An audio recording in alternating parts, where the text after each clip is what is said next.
திருஞான சம்பந்த பிள்ளையார் அவதாரம் பண்ணதுக்கு அப்புறம் திருமருகன்னு ஒரு ஊருக்கு போறார். திருமருகனுங்கிறது நம்ம திருவாரூர்ல இருந்து திருப்புகலூர் பக்கத்துல திருமருகல். திருமருகல் கோயில்ல வாழைதான் ஸ்தல விருட்சம். அருமையான கோயில். திருமருகலுக்கு பக்கத்துல ஒரு சின்ன ஊர் வைப்பூர்னு பேரு. வைப்பூர்ல தாமன் செட்டியார்னு ஒரு வடிகர். இந்த தாமன் செட்டியாருக்கு 7 பெண் குழந்தை. அந்த காலத்துல இப்பவெல்லாம் 7 பெண் குழந்தை பிறந்தா நம்மளால காப்பாற்ற முடியாது. அந்த காலத்துல 7 பெண் குழந்தை அவருக்கு. ஆனா 7 பெண் குழந்தை பிறந்தா மகிழ்ச்சியா இருக்காரு. எதனால? அப்போ பெண்கள் தொகை குறைச்ச. அதனால ஒவ்வொருத்தரா ஒவ்வொரு பொண்ணுக்கும் பணம் கொடுத்து கல்யாணம் பண்ணி கூட்டிக்கிட்டு போவாங்க. வசதியா போச்சு. வேற வியாபாரமே பண்ண வேண்டாம். கடவுள் 7 பொண்ணை கொடுத்து விட்டாரு. முதல் பொண்ணுக்கு அவன் 10 லட்சம் கொடுத்து கூட்டிக்கிட்டு போயிட்டான். அடுத்த பொண்ணுக்கு இவன் 20 லட்சம் கொடுத்து கூட்டிக்கிட்டு போற. அப்பா சௌக்கியமா இருக்கலாம். முடிஞ்சா 8வது பொண்ணையும் பெத்துக்கலாம். அப்படித்தானே ஒரு காலம். சந்தோஷம் அவருக்கு. தாமன் செட்டியார் அவருக்கு ஒரு சகோதரி. அவளுக்கு ஒரே ஒரு பையன். கஷ்டப்படுறான். வழி இல்லை. என் பிள்ளைக்கு கல்யாணம் பண்ணணுமே, பணத்துக்கு நான் எங்க போவேன்? அப்படி ஒரு காலம் திரும்ப வரப்போகுது. அவங்க இப்ப பெண்கள் தொகை குறைஞ்சிருச்சு, ஆண்கள் தொகை கூடிருச்சு. போற போக்க பார்த்தா இன்னும் ஒரு 20 வருஷத்துக்கு முன்னால அந்த பொண்ணுக்கு 30 லட்சம் கொடுத்தாத்தான் கல்யாணம் பண்ணுவேன்னு மாமனார் சொல்ல போறாரு. வரதட்சணை வரி தட்சணையா மாறப்போகுது. ஒரு காலம் வரப்போகுது. நினைப்புல வச்சுக்கல. 7 பொண்ணு. சகோதரி அண்ணா அண்ணா என்ன, எனக்கு ஒரு பையன் இருக்கிறான். 7 பொண்ணுல ஒரு பொண்ணை என் பையனுக்கு கல்யாணம் பண்ணி கொடு, விளக்கேத்தி வைக்க சொல்லு வீட்டுல. அது என்னமோ தெரியல. மருமகள் எத்தனைத்தான் விளக்கு. நம்ம சம்பிரதாயம் விளக்கேற்றி வைக்க சொல்லு. சரின்ட்டாரு. 7 பொண்ணுல ஒரு பொண்ணு தானே, மாப்பிள்ளை தான். சரி கொடுத்துட்டு போறோம். தங்கச்சி மகன் கொடுத்துட்டு போறோம். இவன் போய் மாமா வீட்டுல உட்கார்ந்துட்டு அவங்க அம்மா காலமாயிட்டான். மாமா வீட்டுல உட்கார்ந்து இருக்கான். மூத்த பொண்ணு நமக்கு நினைச்சுக்கிட்டே இருந்தான். மூத்த பொண்ண ஒரு ஆளு ஒரு ஆடிட்டர் 20 லட்சம் கொடுத்து கல்யாணம் பண்ணி கொண்டுகிட்டு போயிட்டார். 2வது பொண்ணு நமக்கு ஒரு டாக்டர் 30 லட்சம் கொடுத்து கல்யாணம் பண்ணி கொண்டுகிட்டு போயிட்டார். 3வது பொண்ணுக்கு வக்கீல் வந்தாரு. 4வது பொண்ணுக்கு வியாபாரி வந்தாரு. 5வது பொண்ணுக்கு பேங்க் மேனேஜர் வந்தாரு. 6வது பொண்ணுக்கு மிராசுதார் வந்தாரு. எல்லாம் கல்யாணம் பண்ணி கூட்டிக்கிட்டு போயிட்டா ஒத்த பொண்ணு பாக்கி. இவன் உட்கார்ந்து இருக்கான். இந்த பொண்ணுக்கு அவர் ஏற்பாடு பண்ணிட்டு இருக்காரு. இந்த பொண்ணுக்கு கல்யாணம் ஆயிடுச்சுன்னா இவன் பிள்ளையாருக்கு பக்கத்துல போய் பேசாம உட்கார வேண்டியதான். ஒன்ன மாதிரி தாயா நானும். எப்படி இருக்க வாழ்க்கை? கண்ணீர் விட்டு அழுதுகிட்டு இருக்கான் தோட்டத்துல. அந்த 7வது பொண்ணு அங்க வந்துடுச்சு. அத்தான் நிபந்தான். எப்போ அத்தைக்கு எங்க அப்பா வாக்கு கொடுத்தாரோ அப்போ 7 பொண்ணுல ஒரு பொண்ணு உங்களுக்கு சொந்தம். இந்த பொண்ணு எவ்வளவு தெளிவா பேசுறா பாருங்க. எப்போ வாக்கு கொடுத்தாரோ அப்பவே ஒரு பொண்ணு உங்களுக்கு சொந்தம். இதுவரைக்கும் எந்த பொண்ணுன்னு தெரியாம இருந்தது. இப்போ 6 பொண்ணு கல்யாணம் ஆயிடுச்சு. நான் தான் மிச்சம். எங்க அப்பாவுக்கு இனிமே அடுத்த பொண்ணு பத்துக்கிறதுக்கு வயசு பத்தாது. அப்ப நான் தான் கடைசி பொண்ணு. நான் தான் உங்களுக்கு சத்தியம் பண்ணி அன்னைக்கு அத்தைக்கு கொடுத்தாருல, நான் தான் உங்களுக்கு. எனக்கு இப்போ வேற மாப்பிள்ளை பாக்குறார். ஒண்ணு செஞ்சோம். என்ன? 2 பேரும் புறப்படுவோம். பக்கத்திலே திருமருகல் சிவபெருமான் சந்நிதியில போய் எனக்கு தாலி கட்டுங்க. இந்த பொண்ணு தெளிவா பேசு. இவன் பின்னால எந்திரிச்சு போக, அந்த பொண்ணு முன்னால போக, இவன் பின்னால போக. அதானே தெளிவா சொல்லுதுப்ப. போயிட்டாங்க. திருமருகனுக்கு போயாச்சு. ராத்திரி 8 மணி. கோயிலெல்லாம் சாத்தியாச்சு. சரி, கோயில் சாத்தியாச்சு. சத்திரம் இருக்கு. சத்திரத்துல படுப்போம். சத்திரத்துல போய் 2 பேரும் படுத்தாங்க. அந்த திண்ணையில அவ படுத்தா, இந்த திண்ணையில இவர் படுத்தார். அந்த காலத்துல கோயில்ல எல்லாம் திண்ணை இருக்கும், வீடுகள்ல திண்ணை இருக்கும், சத்திரத்துல திண்ணை இருக்கும். இப்ப இந்தியாவில திண்ணைய பூரா இடிச்சு விட்டு நாயை கட்டி வச்சு விட்டான். ஒரு பேரும் வரப்படாது. அவளுக்கு எங்களுக்கு அறிவு கூட்டி போச்சு. அதான் மழை பெய்ய மாட்டேங்குது. திண்ணையில ஒருத்தன் வந்து உட்காருவான், அவனுக்கு என்னவாது ஒரு மோர் கொடுக்கலாம். அதெல்லாம் அந்த கால். ஒரு திண்ணையில அவ படுத்தா, ஒரு திண்ணையில இவன் படுத்தான். தூங்கினாங்க, விடிச்சுது, அவன் எந்திரிக்கல. இந்த பொண்ணு போய் பார்க்குது, பாம்பு கடிச்சு செத்து கிடக்கலாம். இந்த பொண்ணுக்கு எப்படி இருக்கும்? ராத்திரி 2 பேரும் வந்தோம், இப்படி ஆயிப்போச்சு. அவன் மேல விழுந்து அழ முடியுமா? இன்னும் கல்யாணம் ஆகல, தொட முடியாது. ஓரத்துல உட்கார்ந்தா, சிவபெருமானே இது என்ன அநியாயமா இருக்கு, உன் கோயிலுக்கு நாங்க வந்தோம், இவர் இப்படி இறந்து போயிட்டாரே. பெருமானே திருமருகல் பெருமானே காவா என்னும். மன்மதனுடைய உடம்பு கிடையாது, மன்மதன் எரிஞ்சு போயிட்டான், சாம்பல் தான் இருந்துச்சு. அதுல இருந்து மன்மதனை உருவாக்கினவன் நீ. இப்ப உடம்பு கிடக்கு, உருவாக்குறது என்ன பெரிய காரியமா உனக்கு? அப்ப உடம்பே கிடையாது, வெறும் சாம்பல் தான் இருந்துச்சு. சாம்பல்ல இருந்து நீ உடம்ப உருவாக்கி உயிரை கொடுத்த. இப்ப உடம்பே கிடக்கு, இவருக்கு ஒரு உயிரை கொடுக்க கூடாதா? அந்த பொண்ணு கண்ணீர் விட்டு அழுதாள். காலையில 7 மணி, எல்லாரும் வந்துட்டாங்க. சம்பந்த சுவாமி அந்த பக்கம் வர்றார், அவளுக்கு நல்ல நேரம். இப்பதான் முக்கியமான இடத்துக்கு வர்றேன். சம்பந்தர் வந்து இந்த பக்கமும் அந்த பக்கமும் பார்க்கிறார். இந்த பக்கம் சிவன் கோயில், அந்த பக்கம் சத்திரம். சிவன் கோயில்ல மேல சத்தம், சத்திரத்துல அழுக சத்தம். எங்க போனா தேவையில்ல, நம்மளா இருந்தா எங்க போவோம்? கோயிலுக்கு தானே போவோம். இதுக்கு சத்திரத்துல போய் அழுகையில போய் உட்காருவானே, அப்படித்தானே நம்ம செய்வோம். சம்பந்த சுவாமி கோயிலுக்கு போகல, நேர இந்த இடத்துக்கு வந்துட்டார். என்ன செய்தி? எல்லாரும் சொன்னாங்க, இந்த பொண்ணு உட்கார்ந்து அழுதுட்டு இருக்கு, அவன் இறந்து கிடக்கிறான் பக்கத்துல. பார்த்தார், சிவபெருமானே உன் கோயிலுக்கு வந்த பொண்ணு, இவளுக்கு ஒரு துன்பம் வருமானால் இனிமே யாரும் கோயிலுக்கு வரமாட்டாங்க.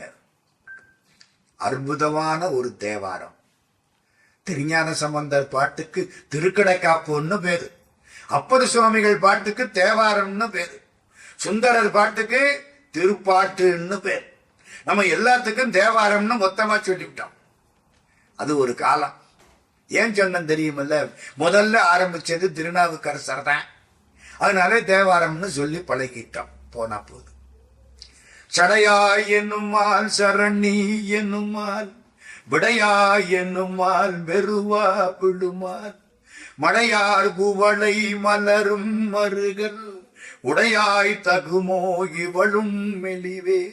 சடையாய் எனுமால், சடையை தாங்கிய பெருமானே அப்படின்னு கும்பிடுறா. சிவபெருமான் சடைக்கு என்ன பெருமை? கங்கா தேவி மேல இருந்து கீழே குதிக்கிறான். தவம் பண்ணினவன் ஒரு பக்கம் நிக்கிறான், கங்கா தேவி கீழே இறங்குறா. பகீரதன் அங்க நிக்கிறான், நான் இறங்குறேன், என்னை யாராவது தாக்குவாங்களா? சிவபெருமான கும்பிட்டான் பகீரதன். சிவபெருமான் சடைய விரிச்சுக்கிட்டு நிக்கிறார். கங்கா தேவி மேல இருந்து இறங்கினா. இந்த மாதிரி இந்த சங்கரனையும் சேர்த்து தள்ளிக்கிட்டு பாதாளத்துக்கு போயிடுறேன். இதுக்குத்தான் ஆணவம்னு பேரு. சிவபெருமானையும் சேர்த்து தள்ளிக்கிட்டு போயிடுறேன் பாரு. மேல இருந்து சிவபெருமான் தலையில கங்கை விழுந்தது. சிவபெருமான் சடாமுடிய விரிச்சார், கங்கை காணாம போச்சு. இறைவர் சடா மகுடத்துள் கங்கை அடங்கும். பகீரதன் தவிக்கிறான், கங்கா தேவி வந்தால காணமே.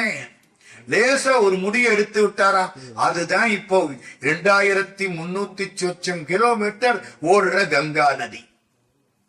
எல்லா ஊர்லயும் தெற்கு நோக்கி ஓடும், காசியில மட்டும் வடக்கு நோக்கி போகும். தெற்கு நோக்கி போவது மரண யாத்திரை, வடக்கு நோக்கி போவது சரண யாத்திரை. அங்க மட்டும் வடக்கு நோக்கி போகும். கங்கா தேவி மேலிருந்து பாய்ச்சா, எம்பெருமான் சடையிலே தாங்கினார். ஏன்?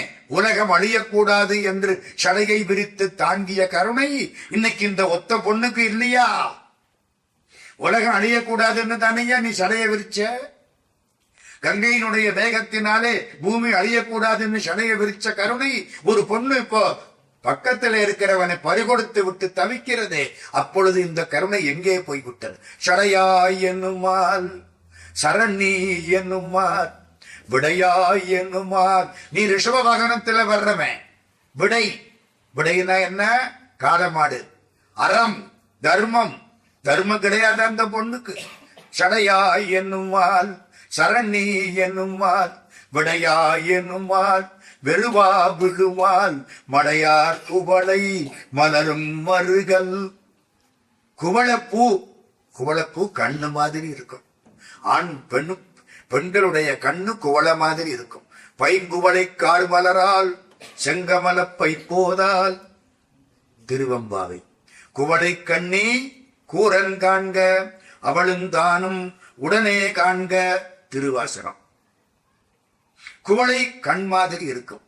பெருமானே, உன்னுடைய கோயிலிலே குவளை மலர்ந்திருக்கிறது, இந்த பொண்ணு கண்ணு மட்டும் மலராமல் அழுகையில இப்படி கிடக்க ஏன்? மடையார் குவளை மலரும் மருகல் உடையாய் தகுமோ இவள் உண்மெதிவே. நீதான் உடையவன், நாங்களெல்லாம் உடைமைகள். இந்த பொண்ணுடைய கவலை உனக்கு தெரியலையா? இந்த பொண்ணு உன்னை விட்டுட்டு வேற எங்க போகும்? வலுவாள் உடையாய் மருகல் பெருமான் தொழுவாள் இவடை துயராக்கினையே. தொழக்கூடிய ஒரு பெண்ணுக்கு துன்பத்தை கொடுத்தா நாளைக்கு உன் கோயிலுக்கு யாரு வருவா? சம்பந்த சுவாமி அற்புதமா பாடுறார். அருமையான வாக்கு. திருமருகல் 10 பாட்டு 11ஆம் பாட்டு பாடி முடிச்சார். இல்ல, விஷம் தீர்ந்து எந்திரிச்சிட்டான் வணிகன். இந்த பொண்ணுக்கு மகிழ்ச்சி, சுத்தி இருந்தவங்களுக்கு மகிழ்ச்சி. 2 பேருக்கும் கல்யாணத்தை செஞ்சு வச்சு கோயிலுக்குள்ள கூட்டிக்கிட்டு போய் கும்பிடுனார். இதுக்கு தாசார் மறுமலர்ச்சின்னு பேர். நான் என்ன சொன்னேன்? இப்போ கோயிலுக்கு போய் கும்பிடுறதை விட அழுத பெண்ணின் கண்ணீரை மாற்றுவது முக்கியம் என்று ஒரு சமுதாயத்துக்கு சொல்லிக் கொடுத்து, துன்பப்பட்டவர்கள் துன்பத்தை மாற்றுவதுதான் சமயம் என்று ஒரு நிகழ்ச்சியை காட்டினாரே, இதுக்கு பேரு மறுமலர்ச்சி. ஒன்னு சொல்லியிருக்கேன். இப்படி 10 செய்தி சொல்ல போறேன். முடிஞ்ச மட்டும் நம்மளா இருந்தா கோயிலுக்குள்ள தானே போவான். அழுத பொண்ணு பக்கத்திலேயே போய் உட்காருவான். இது எதுக்கு நம்ம சாயந்தரம் டிவி பார்த்து அழுகிறது பார்த்தானா? இது எதுக்கு இவ கூட உட்கார்ந்து அழுவானே? இந்த டிவியில அவ பணத்தை வாங்கிட்டு அழுறா, நம்ம பணத்தை கொடுத்து விட்டு அழுதுகிட்டு உட்கார்ந்து இருக்கோம். அப்படியே தன்னை மறந்து உட்கார்ந்து இருக்கோம். லயிச்சு போய் உட்கார்ந்து இருக்கோம். உடுத்தி இருக்க வேட்டியை யாராவது உரிச்சுட்டு போனா கூட படம் முடிய விட்டுத்தான் புத்தியில படம். ஒண்ணும் கிடையாதுன்னு, படத்திலையும் ஒண்ணும் கிடையாது, நம்மள்டையும் ஒண்ணும் கிடையாதுன்னு. அங்கே அழுது பத்தாதான், வேண்டாம் போ. ஒரு நிகழ்ச்சி சொன்னேன். 2வது நிகழ்ச்சி இன்னொரு ஒரு அருமையான மலர்ச்சி. இந்த சமயம் எப்படிப்பட்டது தெரியுமா? உலகத்துக்கு ஞானம் கொடுக்கக்கூடியது சைவ சமயம். நீங்கள் இந்த சைவ சமயத்துக்கு சொந்தக்காரர்கள். உலகத்திலே எந்த சமயமும் சொல்லாத செய்திகளை சைவ சமயம் சொல்லி இருக்கிறது.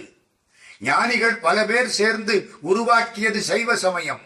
அறிவாளிகளால் உண்டாக்கப்பட்டது சைவ சமயம். யாரு சொல்றா? நான் சொல்லல. திருவாசகத்தை ஆங்கிலத்தில் மொழிபெயர்த்த ஜி.யு. போப் எழுதுகிறார். மறுமலர்ச்சி 2வது செய்தி. திருஞான சம்பந்த பிள்ளையார் சென்னையில திருவொற்றியூருக்கு போனார். திருவொற்றியூர் மண்ணெல்லாம் சிவலிங்கம். பட்டினத்து சுவாமிகள் கடைசியிலே சிவலிங்கமாக மாறின இடம் சென்னை திருவொற்றியூர். அந்த திருவொற்றியூரிலே பல நிகழ்ச்சிகள். சம்பந்த சுவாமி திருவொற்றியூருக்கு போறார். தியாகேச பெருமான கும்பிடுறார். திருவொற்றியூர்ல இருந்து எங்க போகணும்? மயிலாப்பூருக்கு போகணும். திருவொற்றியூரும் மயிலாப்பூரும் கிட்டத்தட்ட 20 கிலோமீட்டருக்கு மேல. ஞானசம்பந்த சுவாமி அப்படி வெளியில வர்றாரா, பூவனால பந்தல் போட்டிருக்கு. தரையெல்லாம் பூ போட்டிருக்கு. பூரா மல்லிகைப்பூ, இருவாச்சி, தாமரை, ரோஜா. என்னடா அது இவ்வளவு பூ போட்டிருக்கு? அந்த பூக்களை தான் ஞானசம்பந்த சுவாமி நடந்து போகணுமா. எங்க இருந்து எங்க வரைக்கும்? திருவொற்றியூர்ல இருந்து மயிலாப்பூர் வரைக்கும். நான் சொன்ன மாதிரி கிட்டத்தட்ட 20 கிலோமீட்டருக்கு மேல.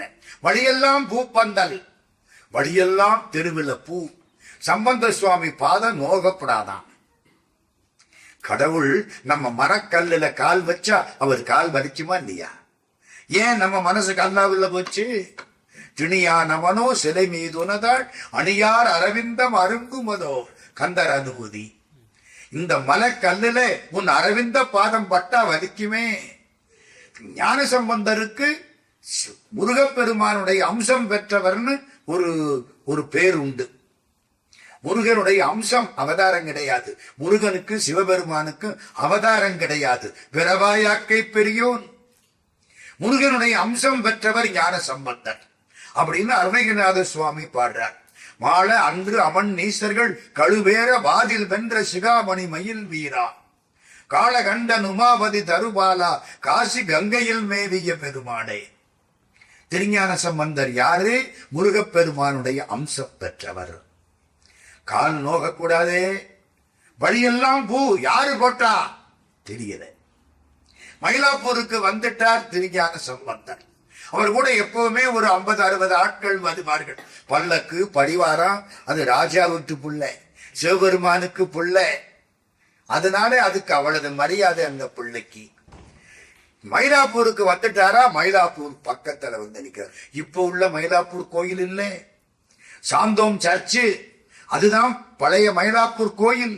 புண்ணியவான்கள் அந்த கோயிலை மாத்தி விட்டு சர்ச்சு கட்டி விட்டாங்க. சாந்தோம் சர்ச்சில் தூணுல ஆஞ்சநேயர் இருக்காரு. சர்ச்சுக்கு எப்ப ஆஞ்சநேயர் போனாரு? போய் பாருங்க, இருக்கு. இந்த தூணை எடுத்து சர்ச்சு கட்டியாச்சு. சிவபெருமான் இங்க வந்து உட்கார்ந்து இருக்கார். இப்ப இருக்கிற மயிலாப்பூர்ல மயிலையே கையிலை, கையிலையே மயிலை. கற்பகாம்பாளுடைய கருணைக்கு எல்லை கிடையாது. மயிலாப்பூர்ல போய் கற்பகாம்பாளை பார்த்தீங்கன்னா அப்படியே பேசுவா நம்மளோட. அந்த ஊருக்கு வந்துட்டார் திருஞான சம்பந்த பிள்ளையார். யாரு இவ்வளவு தூரத்துக்கு பூவா கொட்டி வச்சிருக்கு, மேல பூப்பந்தல் போட்டிருக்கு, இதெல்லாம் யாரு செஞ்சா? ஏகப்பட்ட செலவாய் இருக்குமே. தான் இந்த செட்டியார் தான் செஞ்சார். இவர் யாரு? சிவநேச செட்டியார். போய் கார்ல விழுந்துட்டார். ஞான சம்பந்தர் ஆசீர்வாதம் பண்ணினார். யார் இவரு என்ன? அவர் ஒரு பெரிய குடம் வச்சிருக்கார் வீட்டுல, பூஜை அறையில. இவ்வளவு உயரத்துக்கு குடம். அந்த குடத்தை அப்படியே தூக்காந்து ஞானசம்பந்தருக்கு முன்னால, மயிலாப்பூர் கோயிலுக்கு முன்னால வச்சுட்டார். இது என்ன? என் பொண்ணோட சாம்பல். ஞானசம்பந்தருக்கு ஒண்ணு புரியல. சுத்தி இருக்கவங்க சொல்றாங்க, இவருக்கு பேரு சிவநேச செட்டியார், பெரிய பணக்காரர், பக்தி உள்ளவர், சிவனடியார், ரொம்ப காலம் தவம் பண்ணினார், ஒரு பெண் குழந்தை பிறந்தது, பூம்பாவைன்னு பேர் வச்சார். அந்த பூம்பாவைங்கிற பொண்ணை வளர்த்தெடுத்தார். 7 வயசு அந்த குழந்தை பாம்பு கடிச்சு இறந்து போச்சு. என்னென்னமோ வைத்தியமெல்லாம் பண்ணி பார்த்தார், முடியல. ஆனா பிறந்த உடனே சொல்லிவிட்டார், இந்த பொண்ணு திருஞான சம்பந்தருக்கு உரியவள், இந்த பொண்ணை திருஞான சம்பந்தருக்கு கல்யாணம் பண்ணி கொடுக்கிறேன். அது ஒரு மறுமலர்ச்சி. ஞான சம்பந்தர் கவுண்டின்ய கோத்திரத்து பிராமணன், இவரு செட்டியார். நம்ம ஜாதி விட்டுருவோமா? அந்த காலத்திலேயே ஒரு செட்டியார் தன்னுடைய மகளை கவுண்டின்ய கோத்திரத்து அந்தனரான ஞான சம்பந்தருக்கு கொடுக்கிறேன்னு சொல்லி இருக்கிறார்னா, சைவ பெருமக்களுக்கு இடையிலே ஜாதி கிடையாது. சுந்தரமூர்த்தி சுவாமிகள் சிவாச்சாரியார், 30 திருவேரி தீண்டக்கூடியவர். கோயிலுக்குள்ள போய் இறைவனை தொட்டு வழிபாடு பண்ணக்கூடிய வம்சத்தில் பிறந்தவர். அவருக்கு மனைவி பரமநாச்சியார். பரமநாச்சியார் யாரு? கோயில்ல நடனமாடக்கூடிய கணிகை. அப்ப அங்கேயும் ஜாதி கிடையாதே. அது நான் அடுத்தாப்புல சொல்ல வர்றேன். மறுமலர்ச்சியில அது அடுத்தாப்புல சொல்ல வர்றேன். இப்போ இந்த கதையை முடிச்சிடுவோம். இந்த செட்டியார் என்ன சொன்னார்? திருஞான சம்பந்தருக்குத்தான் என் பொண்ணு பூம்பாவை அப்படின்னு வளர்த்தார். இந்த பொண்ணு இறந்த உடனே இது திருஞான சம்பந்தர் சொத்து. இறந்த பொண்ணை எரிச்சு எலும்பு சாம்பதுமா குடத்துல வச்சு திருஞான சம்பந்தர் சொத்து. பூஜை அறைகளை வச்சு கும்பிட்டுக்கிட்டு இருக்கார். இது யாருக்கு? திருஞான சம்பந்தருக்கு. அதுக்கு மேல நம்ம வீடுகள்ல அஸ்திய வீட்டுக்குள்ளே கொண்டாட மாட்டோம். எவ்வளவு பெரிய கோடீஸ்வர செத்தாலும் அஸ்திய வெளியில தான் வைப்பாங்க, இல்ல எங்கேயாவது கொண்டே கரைச்சிடுவாங்க. அவரு கட்டின வீடு, அவர் அஸ்தி உள்ள வராது. அப்படித்தான் நம்ம வழக்கம். இவரு வீட்டுல வச்சு பூஜை அறைகளை வச்சு அது திருஞான சம்பந்தர் சொத்து. அதுக்கு தினம் நெய்வேத்தியம், அதுக்கு தினம் தீபாராதனை. அந்த பொண்ணு இறந்து போச்சு. இப்போ 5 வருஷம் ஆச்சு. அந்த குடத்தை தான் கொண்டு வந்து உங்களுக்கு முன்னால வச்சிருக்காரு. இதுக்குள்ள அந்த பொண்ணுடைய சாம்பலும் எலும்பும் கிடக்கு. அவர் கண்ணீர் விட்டபடி நிற்கிறார். உங்க சொத்து உங்கள்கிட்ட ஒப்படைச்சுட்டேன், என் வேலை முடிஞ்சு போச்சு. என்ன உடம்போடையும் உயிரோடையும் கொடுக்காம குடத்தோடையும் சாம்பலோடையும் கொடுத்து விட்டேன், என் தலையெடுத்து. திருஞான சம்பந்தருக்கு இப்ப எப்படி இருக்கிறோம்? சிவபெருமானே, இது என்ன அநியாயமா இருக்கு?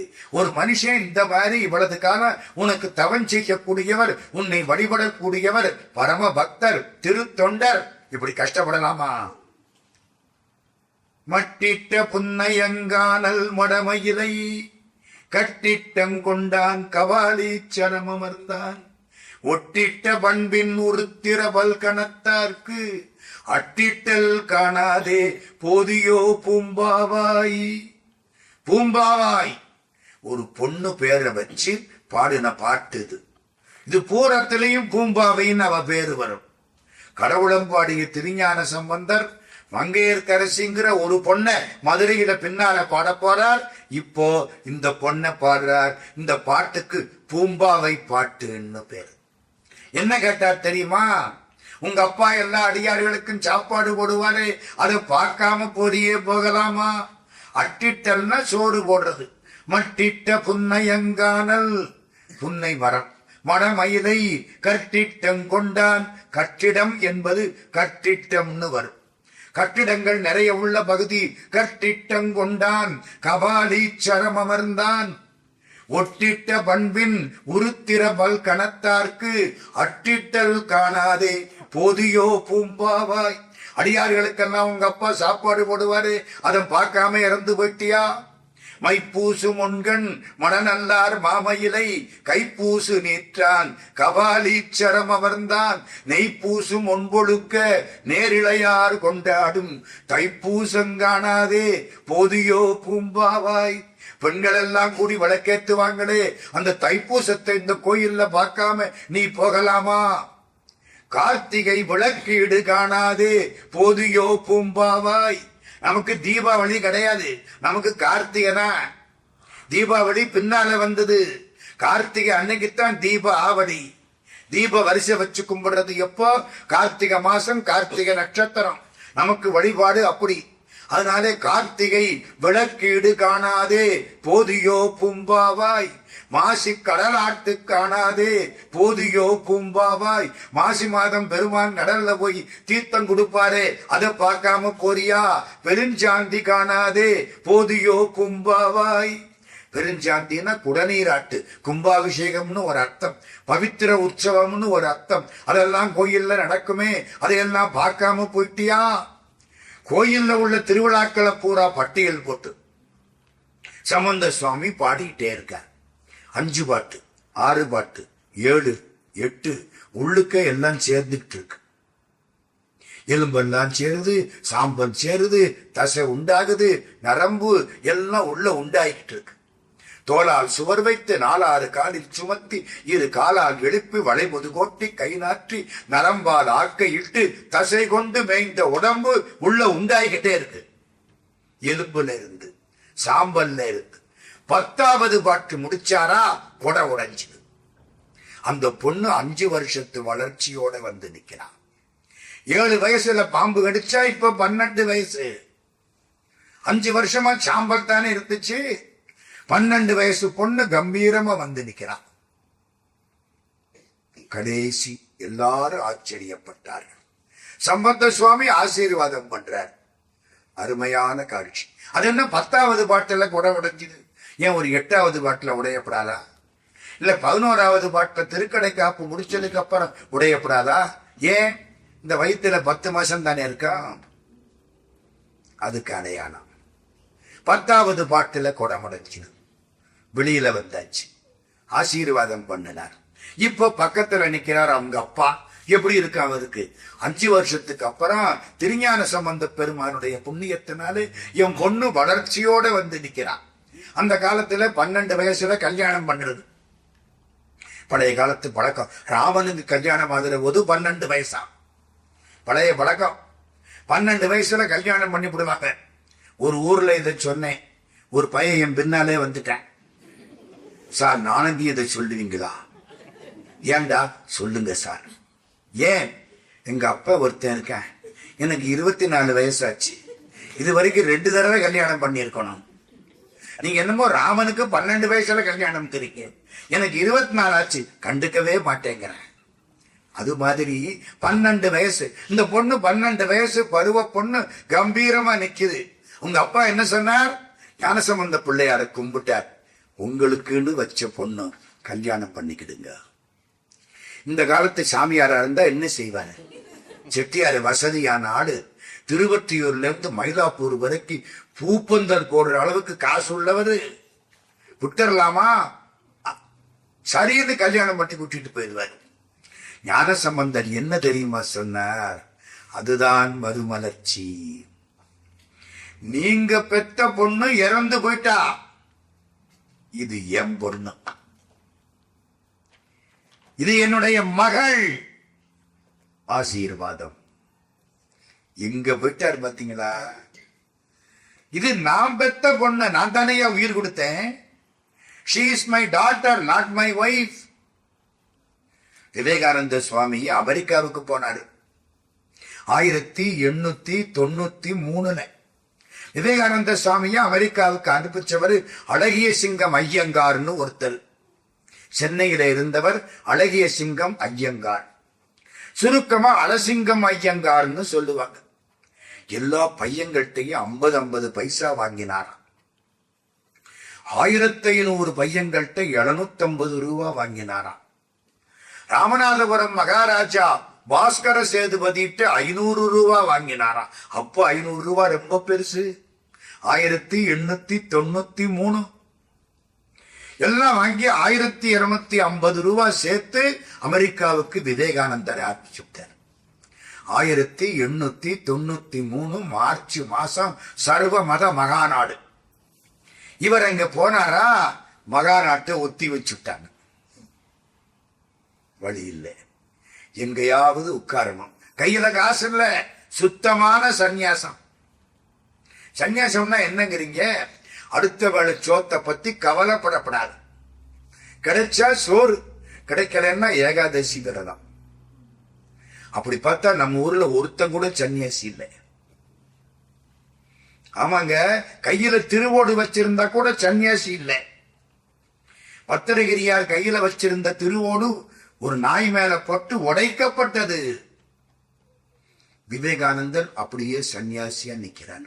அடுத்த வேளை சோத்துக்கு வழி இல்லை, எங்க தங்குறது தெரியல. ஒரு அமெரிக்க மாது வந்து அழைத்து கொண்டு போய் வீட்டில் தங்க வைத்தாள். நம்மள இருந்த செய்வமா? அவ வீடு. 30 வயசு சாமி. விவேகானந்தர் பிறந்தது 1863. இந்த கதை நடக்கிறது 1893. 30 வயசு விவேகானந்தர். உள்ள கூட்டிட்டு போயிட்டா, சாப்பாடு போட்டா, அடுத்த வீட்டுக்காரன் எத்த வீட்டுக்காரன் எல்லாரும் வந்தாங்க. இவர் பேச ஆரம்பிச்சார். அறிவுள்ள மனுஷன், தெரிஞ்சு போச்சு. அங்கே வச்சு சாப்பாடு போட்டு செப்டம்பர் 11ஆம் தேதி தான் மகாநாடுன்னு சொல்லிவிட்டான். 6 மாசம் உட்கார்ந்து இருக்கணும், மார்ச்ல இருந்து செப்டம்பர் வரைக்கும். விவேகானந்தர் அங்கேயே உட்கார்ந்து இருந்தார். செப்டம்பர் 11ஆம் தேதி 1893 செப்டம்பர் மாசம் 11ஆம் தேதி விவேகானந்தர் கூப்பிட்டு உட்கார வச்சு விட்டாங்க. 7000 பேர் உட்கார்ந்து இருக்கிறாங்க மகாநாட்டுல.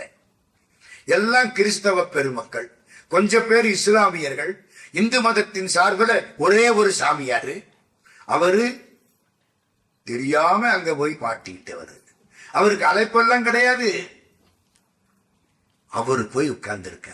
பேசுங்க, அப்புறம் பேசுறேன். மத்தியானம், அப்புறம் பேசுறேன். சாயந்தரம் 3 மணி பேசணும்ட்டாங்க. விவேகானந்த சுவாமி எந்திரிக்கிறார், கை காலெல்லாம் ஆடுது. 7000 பேர் உட்கார்ந்து இருக்கிற கூட்டம். பக்கத்துல போற, பயமா இருக்கு. நேர பாக்குறார், எதிர்த்தாப்புல குருநாதர் ராமகிருஷ்ணர் காட்சி கொடுக்கிறார். கவலைப்படாத, போ, பேசு.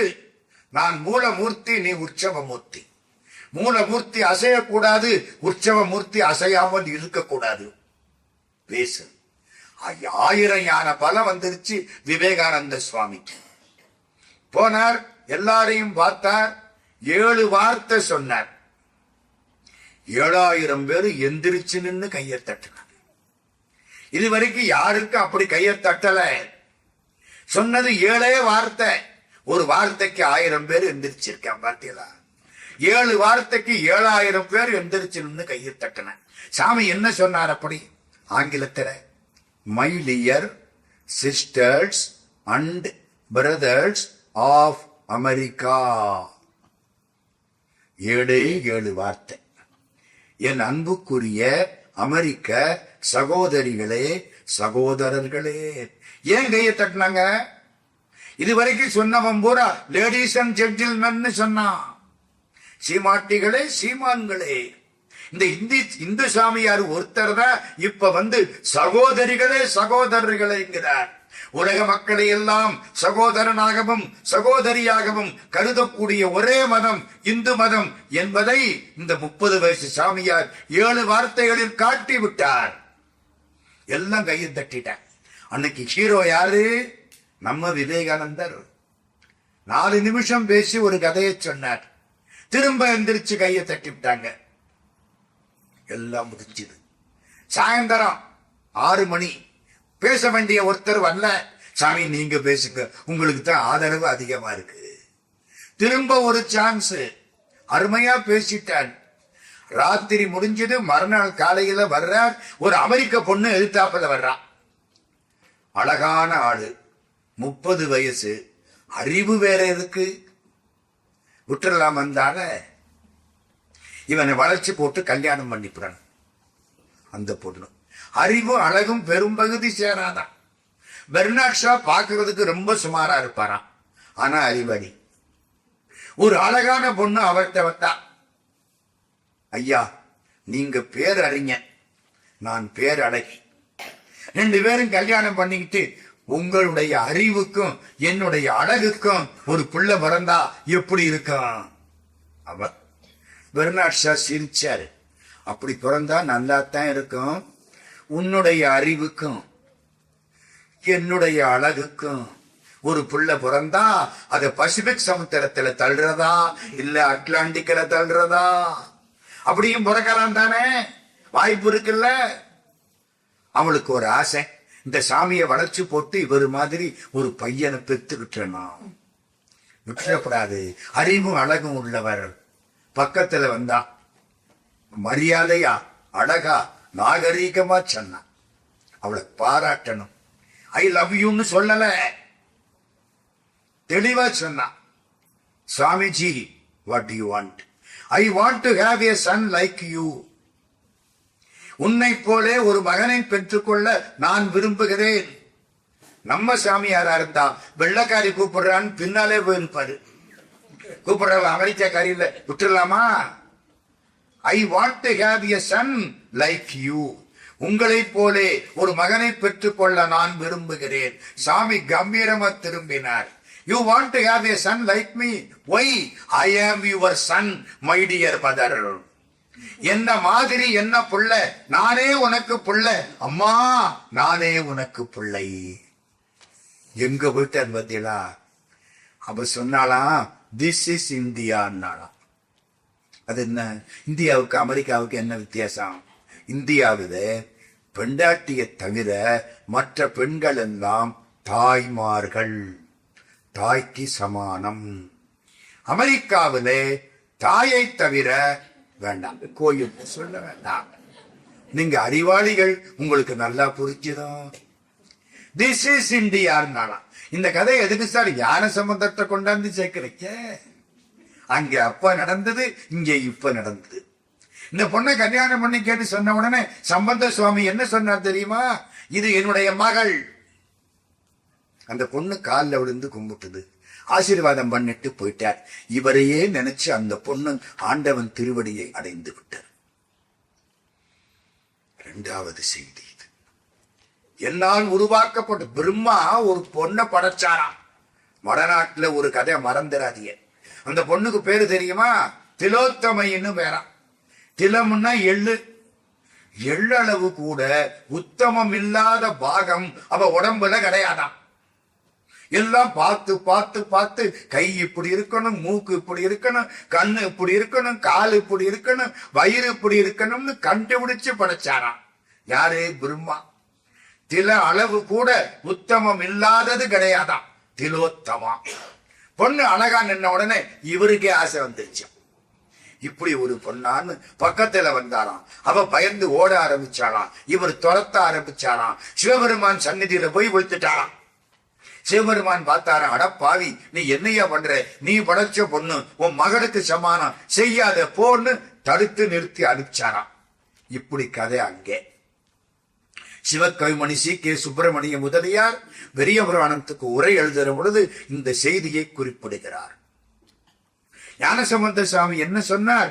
இவள் என் மகள். இது 2வது செய்தி. 3வது செய்தி, அந்த காலத்துல ஒரு பெரிய ஒரு புரட்சியா பண்ணியிருக்காங்க அவங்க. முக்கியமான செய்தி. நம்ம எல்லாம் கோயிலுக்கு போறோம், கோயிலுக்கு போய் இப்ப கூட சாமி கும்பிடுறோம், அர்ச்சனை பண்றோம், 10 பிரகாரம் மாறோம், போயிடும். அர்ச்சனை பண்ணி அர்ச்சனை தாம்பாளத்தை ஒழுங்கா பார்த்து வாங்கிக்கிறோம். நம்ம தாம்பாளம் தானா, வேற யாரு தாம்பாளங்குமா? நம்ம தேங்காய் தான் வந்துச்சா இல்ல சின்ன தேங்காயா போச்சா? தெளிவா பார்த்து வாங்கிட்டு போற மாட்டியா? இதோட முடிச்சு போச்சு. இதுதான் பூஜையா? என்னை மன்னிச்சுக்கிடுங்க. கோயிலுக்குள்ள வந்தோம், அர்ச்சனை பண்ணணும். என் பேரு நட்சத்திரம், என் பொண்டாட்டி பேரு நட்சத்திரம், மூத்த புள்ள, 2வது புள்ள, 3வது புள்ள, எல்லாம் பேரு நட்சத்திரம். வயிற்றுல இருக்க புள்ள வேண்டாம், அதுக்கு நட்சத்திரம் தெரியாது. இவ்வளவு சொல்லி அர்ச்சனை பண்ணி கும்பிட்டு நான் பாடு தேங்காய் வாழைப்பழத்தை வாங்கிட்டு திரும்பிட்டேன். கடவுள்கிட்ட மனசு அரை நிமிஷமாவது போனுச்சா? போகலையே. அப்போ இது அர்ச்சனை அல்ல. சடங்குல பின்னால போயிடாது. சைவம் என்ன சொல்லுது? கடவுளோடு பேசு. ஆன்மீகம்னா என்ன? கடவுளை பற்றி பேசுவது அல்ல ஆன்மீகம், கடவுளோடு பேசுவது ஆன்மீகம். என்ன சார், கடவுளோட பேச முடியுமா? நம்மள பைத்தியம்னு சொல்லுவாங்களே. இல்ல, பகவான் ராமகிருஷ்ணர் பேசினாரா இல்லையா? பேசலாம். கஷ்டம் வந்தா மனுஷங்கிட்ட சொல்லாதீங்க. கேட்டு விட்டு வேணுமுடா இவனுக்கு போயிடுவேன். பகவான்கிட்ட போய் சொல்லுங்க, கஷ்டம் தீர்த்து வைக்கப்படும். அங்க போய் பேசணும் நீங்க. என்னால் அறியா பதந்தந்தாய், யானது அறியாதே கெட்டேன், உன்னால் ஒன்றும் குறைவில்லை, உடையாய் அடிமைக்கு யார் என்பேன். பன்னாள் உன்னை பணிந்தேத்தும் பழைய அடியருடன் கூடாது, என் நாயகமே பிற்பட்டு இன்று இருந்தேன், நோய்க்கு விருந்தாயே. திருவாசகம். என்னால அறிய முடியாத இடத்துல கொண்டு என்னை உட்கார வச்சிருக்கேன். என்னை விட படிச்சவங்க 1000 பேர் முன்னால உட்கார்ந்து இருக்கிறாங்க. நீ என்ன உட்கார வச்ச இடத்தின் மதிப்பு எனக்கு தெரியல. யானது அறியாதே கெட்டேன், உன்னால ஒன்னும் குறையில்லை. நீ கடவுள், நான் மனுஷன், எனக்கு ரொம்ப குறை. என்னை இப்படி போட்டுவிட்டு இந்த உடம்ப நோய்க்கு விருந்தா வச்சுட்டு நீ போயிட்டியே, போகலாமா அப்படின்னு கடவுள்கிட்ட பேசுங்க. பதில் சொல்லுவார், நிச்சயம் சொல்லுவார். உங்களுக்கு அது தெரியும். கடவுள்கிட்ட எது அர்ச்சனை? கோயிலுக்கு போய் தேவாரம், திருவாசகம், திருவாய்மொழி பாடுங்க. சமஸ்கிருதம் தெரியுமா? வேதம் சொல்லுங்க. தெலுங்கு தெரியுமா? தெலுங்கு பாட்டு பாடுங்க. மராத்தி தெரியுமா? மராத்தியில பாடுங்க. 82 ஞானிகள் மகாராஷ்டிரத்திலே பாண்டுரங்க கஷேத்திரத்திலே மகாபக்த விஜயத்திலே எம்பெருமானை வழிபட்டார்களா இல்லையா? கடவுள்கிட்ட போய் பேசணும். அதுதான் வழிபாடு. இப்படின்னு காமிக்கணும். இதுக்காக சிவபெருமான் இன்னொரு ஆளை அனுப்பிச்சு வச்சார். நம்ம மேலதான் சிவபெருமானுக்கு எவ்வளவு ஆசைமா இருக்கு. இந்த பயலுகை எப்படியாவது உருப்படியாகணும். இப்படி கெட்டு போறானே, கெட்டு போகக்கூடாது. அங்கிருந்து ஆட்களை அனுப்பிச்சு வைக்கிறார் நமக்காக வேண்டி. சுந்தரமூர்த்தி சுவாமிகள் அனுப்பப்பட்டார். சுந்தரமூர்த்தி சுவாமிகள் எங்கே இருந்தார்? சிவபெருமானுடைய சன்னிதானத்தில் இருந்தார். பக்கத்தில் திருநீர் கொடுக்கிற வேலை. ஆளாள சுந்தரர்னு பேரு. பார்க்கடலை கடல் பொழுது விஷம் வந்துதான் கீழே இருந்து. இந்த பாம்பு வேற விஷத்தை கக்குனுச்சான். ஆலம் பிளஸ் ஆலம், எல்லா விஷமும் சேர்ந்து விரட்ட ஆரம்பிச்சுதான். இந்த சில கேஸ் இருக்கு பாருங்க, அது வந்துன்னா அந்த பகுதி பூரா போயிரும்னு இப்ப சொல்றேன் பாருங்க. அது மாதிரி எல்லா தேவர்களும் ஓடி வந்து சிவபெருமான் காலில் விழுந்தாங்களாம். இந்த விஷம் எங்களை துரத்துது. சிவபெருமான் சொன்னாரா, கவலைப்படாதே சுந்தரா. பக்கத்துல உட்கார்ந்து இருக்கவர் சுந்தரர். அவர் எப்படி வந்தார் தெரியுமா? சிவபெருமான் தன்னை கண்ணாடியில பார்த்தாராம். கண்ணாடியில ஒரு உருவம் தெரிச்சுதான். சுந்தரா வான்னாரா, உருவம் வந்துதான் உட்கார வச்சுட்டாராம். இதெல்லாம் சேக்கிழார் பெரிய புராணம். சுந்தரான்னு உடனே எந்திரிச்சு விஷத்தை திரட்டி எடுத்துட்டு வா. எல்லாரும் பயந்து ஓடி வந்திருக்கிறான். இந்த ஒத்தாளு போய் எப்படி எடுத்துக்கிட்டு வருவார்? இவரு சிவபெருமானுடைய நிழல், அது நிஜம், இது நிழல். அப்படியே போனார், உருட்டினார், விஷத்தை நாவற்பழம் மாதிரி மாத்தி விட்டார். நாவற்பழம் பார்த்திருக்கீங்களா? கருப்பா சின்னதா இருக்கும், நல்லா இருக்கும் சாப்பிட. நாவற்பழம் கொண்டு வந்து சிவபெருமான் கொடுத்து விட்டார். சிவபெருமான் அதை வாங்கினார், வாயில போட்டார், விழுங்கினாரா? உலகத. ஏன்? வெளியில இருந்தா வெளியில உள்ள உலகம் போயிடும், விழுங்கிட்டார்னா உள்ளே இருக்கிற உலகம் போயிடும். அவர் கலந்தும் இருப்பார், உள்ளேயும் இருப்பார். அவருக்கு உள்ளேயும் உலகம் இருக்கு, வெளியிலையும் உலகம் இருக்கு. அப்ப என்ன செய்யலாம்? விஷத்தை உள்ளேயும் அனுப்ப முடியாது, வெளியிலையும் அனுப்ப முடியாது, தொண்டைகளை வச்சுட்டாராம். அம்பாள் பக்கத்துல வந்தாலாம். ஐயோ, தொண்டையில விஷம் பட்டு கருத்து போச்சே அப்படின்னு கைய வச்சாலாம். விஷம் அமுதமா மாறி இருந்துச்சான். யாரு சொல்றா? அபிராமி அத்தாதி. அருந்திய நஞ்சமுதாக்கிய அம்பிகை, அம்புயமே திருந்திய சுந்தரி, அந்தரி பாதமென் சென்னியதே. அருந்திய நஞ்சு அமுதாக்கிய அம்பிகை, அந்த ஆளால சுந்தரர். எனக்கு ஒரு சின்ன சந்தேகம் வரும். படிச்சவங்கெல்லாம் இங்க இருக்கிறீங்க. இந்த விஷம் கழுத்துல பட்ட உடனே சிவபெருமான் கழுத்து என்ன ஆயிடுச்சு? கருத்து போச்சா இல்லையா? அதுக்குத்தானே நீலகண்டம்னு பேரு. திருநீலகண்டம். நீலம்னா கருப்பு நேரம், உத்தேசமா பிளாக் ப்ளூ கிட்டத்தட்ட ஒரு மாதிரி. எனக்கு ஒரு சந்தேகம். சாப்பிட்ட, ஏன் சாப்பிட்டன்னு சொல்லக்கூடாது, விஷத்தை விழுங்கி கழுத்துல வச்ச சிவபெருமான் கழுத்து நீளமா போச்சு இல்ல? எடுத்துக்கிட்டு வந்தாரு சுந்தரர், அவர் கை நீளமா போச்சா? நீளமா போகணும் இல்ல? எடுத்துக்கிட்டு ரொம்ப நேரம் வந்திருப்பாரு. ஏன் போகல? சிவபெருமானுக்கு தினம் பூ எடுத்து போட்ட கை, அதனால அந்த கை விஷத்தை தாங்கிட்டு கருப்பாகவில்லை. ஆண்டவனை விட அடியார்களுக்கு பெருமை அதிகம். தொண்டர்தம் பெருமை சொல்லவும் பெரிதே. ஆண்டவன் அன்விகுதி, அடியார் அருவிகுதி. வேடிக்கை பத்தியதா? ஆரூரனும் ஆரூரரும். ஆரூரன் திருவாரூர் பெருமான், ஆரூரர் சுந்தரமூர்த்தி சுவாமி. ஆண்டவனுக்கு அன்பிகுதி, அடியார்களுக்கு அருவிகுதி. விஷம். அந்த சுந்தரர் ஆளால சுந்தரர் ஒரு நாள் பூ பறிக்க போறார். சிவபெருமான் இருக்காரு. அங்க 2 பெண்கள் பூ பறிக்கிறார்கள். கமலினி அனிந்திதை. பார்த்த உடனே மனசங்க போயிடுச்சு. போகலாமா? கான்பராவில் போகலாம், கைலாசத்துல போகலாமா? என்னங்க வேடிக்கையா இருக்கு. கைலாசம் காமனை எரிச்ச இடம். மன்மதன் ஒருத்தர் இருக்கான் தெரியுமில்ல? எல்லாருக்கும் அவன் காமன். ஆங்கிலத்திலையும் காமன், தமிழ்லையும் காமன் இருக்கானா இல்லையா? அவனை எரிச்ச கைலாசம். அங்க போய் 2 பெண்ணை பார்த்து மனசு ஓடுனுச்சுன்னா என்ன அர்த்தம்? காரணம் சுந்தரமூர்த்தி இல்லைன்னு அர்த்தம். சிவபெருமான் பண்ணின வேலை. மாதர் மேல் மனம் போக்கினார். உடனே திருப்பிட்டாரு. வேண்டாம், இந்த பொண்ணை பார்க்கக்கூடாது, தப்பு. இங்க வந்த உடனே சிவபெருமான் கேட்டாரா, ஏண்டா பாத்தியா? பார்த்தேன். நினைச்சியா? நினைச்சேன். பின்ன பொய் சொல்ல முடியுமா சிவபெருமான் கிட்ட? சரி, ஆசைப்பட்டுட்ட, பூமியில போய் போற. ஐயோ, காலில் விழுத்தால் பூமியில போனா கெட்டு போயிடுவனே. கவலைப்படாதே, நாம் தடுத்து ஆட்கொள்வோம். இதான சார் கதை. சுந்தரமூர்த்தி சுவாமிகள் இங்க வந்துட்டார். திருநாவலூர் திருமுனைப்பாடி நாடு பன்ருட்டிக்கு பக்கம் சிவாச்சாரியார் வம்சம் பிறந்துட்டார். அழகா இருக்கு குழந்தை. ராஜா போனவன் பார்த்தான், குழந்தை அழகா இருக்கு, நான் எடுத்துக்கிட்டு போய் வளர்க்கிறேன்னா வளர்த்தாச்சு. 12 வயசாச்சு, கல்யாணம் பண்ணணும். ஒரு பக்கம் வைதிக தெரு, ஒரு பக்கம் மன்னவர் தெரு.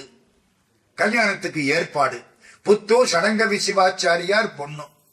இன்னைக்கு காலையில 4:30 மணிக்கு கல்யாணம். எல்லா ஏற்பாடும் ஆகிவிட்டன. மாப்பிள்ளை அலங்காரம் பண்ணிக்கிட்டு கையில பூச்செண்டோட ரெடியா நிக்கிறாரு.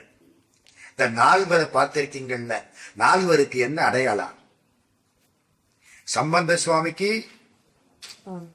தாளம், அப்பர் சுவாமிக்கு பெரிய சைஸ் தோசை கரண்டி, உளவாரப்பட, சுந்தரருக்கு மலர் செண்டு, கல்யாண கோலம், திருமண கோல பெருமான் கையில மலர் செண்டு. மாணிக்க வாசக சாமிக்கு திருவாசக ஏடு. அதாங்க நான் 3வது நாள் மாணிக்க வாசகனை பற்றி கொஞ்சம் சொல்றேன். கையில திருவாசக ஏடு, அதான் அடையாளம். பூச்செண்டு, மாப்பிள்ள கோலம், நாவலூரன் ரெடியா நிக்கிறான். ஆரூரன், அவங்க அம்மாவுக்கு அப்பா பேரு ஆரூரன், அத பேரனுக்கு வச்சாங்க ஆரூரன். காலையில 4:30 மணி கல்யாணம் பண்ணணும். அங்க இருந்து ஒரு கிழவனாரு வந்துட்டார். கிழவனாருன்னா வயசு என்ன இருக்கும்? ஒரு 60,000 வயசு, கோடி கணக்கில் இருக்க வயசு. தப்பு, அவருக்கு வயசே கிடையாது. டேட் ஆஃப் பெர்த் இருந்தாத்தான் வயசு. டேட் ஆஃப் பெர்த் இல்லைன்னா வயசு எப்படி கட்டுப்பிடிப்பீங்க? பிறந்த தேதி சொன்னா தானே சார் வயசு. இப்ப வந்தாரே கிழவனார், அவர் பிறந்த தேதி கிடையாது. பிறந்தா தானே பிறந்த தேதி. பிறவாயாக்கை பெரியோன் சிவபெருமான். ஒண்ணு தெரியுமா? பிறந்த தேதி சிவபெருமானுக்கு கிடையாது. ஜாதி கிடையாது, அம்மா கிடையாது, அப்பா கிடையாது. இந்தியாவில எந்த பள்ளிக்கூடத்திலையும் இவரை சேர்க்க முடியாது. அப்ளிகேஷன் ஃபார்ம் ஃபில்அப் பண்ணனா அத்தனையும் நில்லு நில்லுன்னு எழுதிக்கிட்டு இருப்பாரு.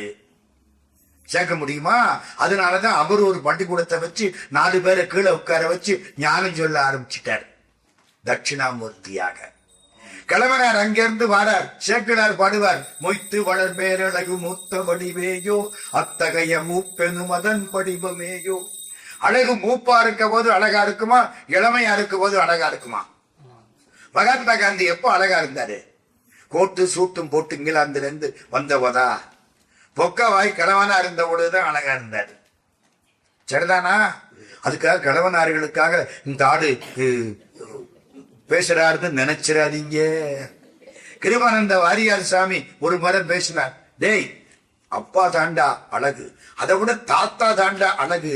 ஒரு பயலை பார்த்து சொல்றார், கிழவனா போற பொழுது தாண்டா அழகு, அதாண்டா பக்குவம், அழகா இருக்கும். பழுத்த பழமுடா.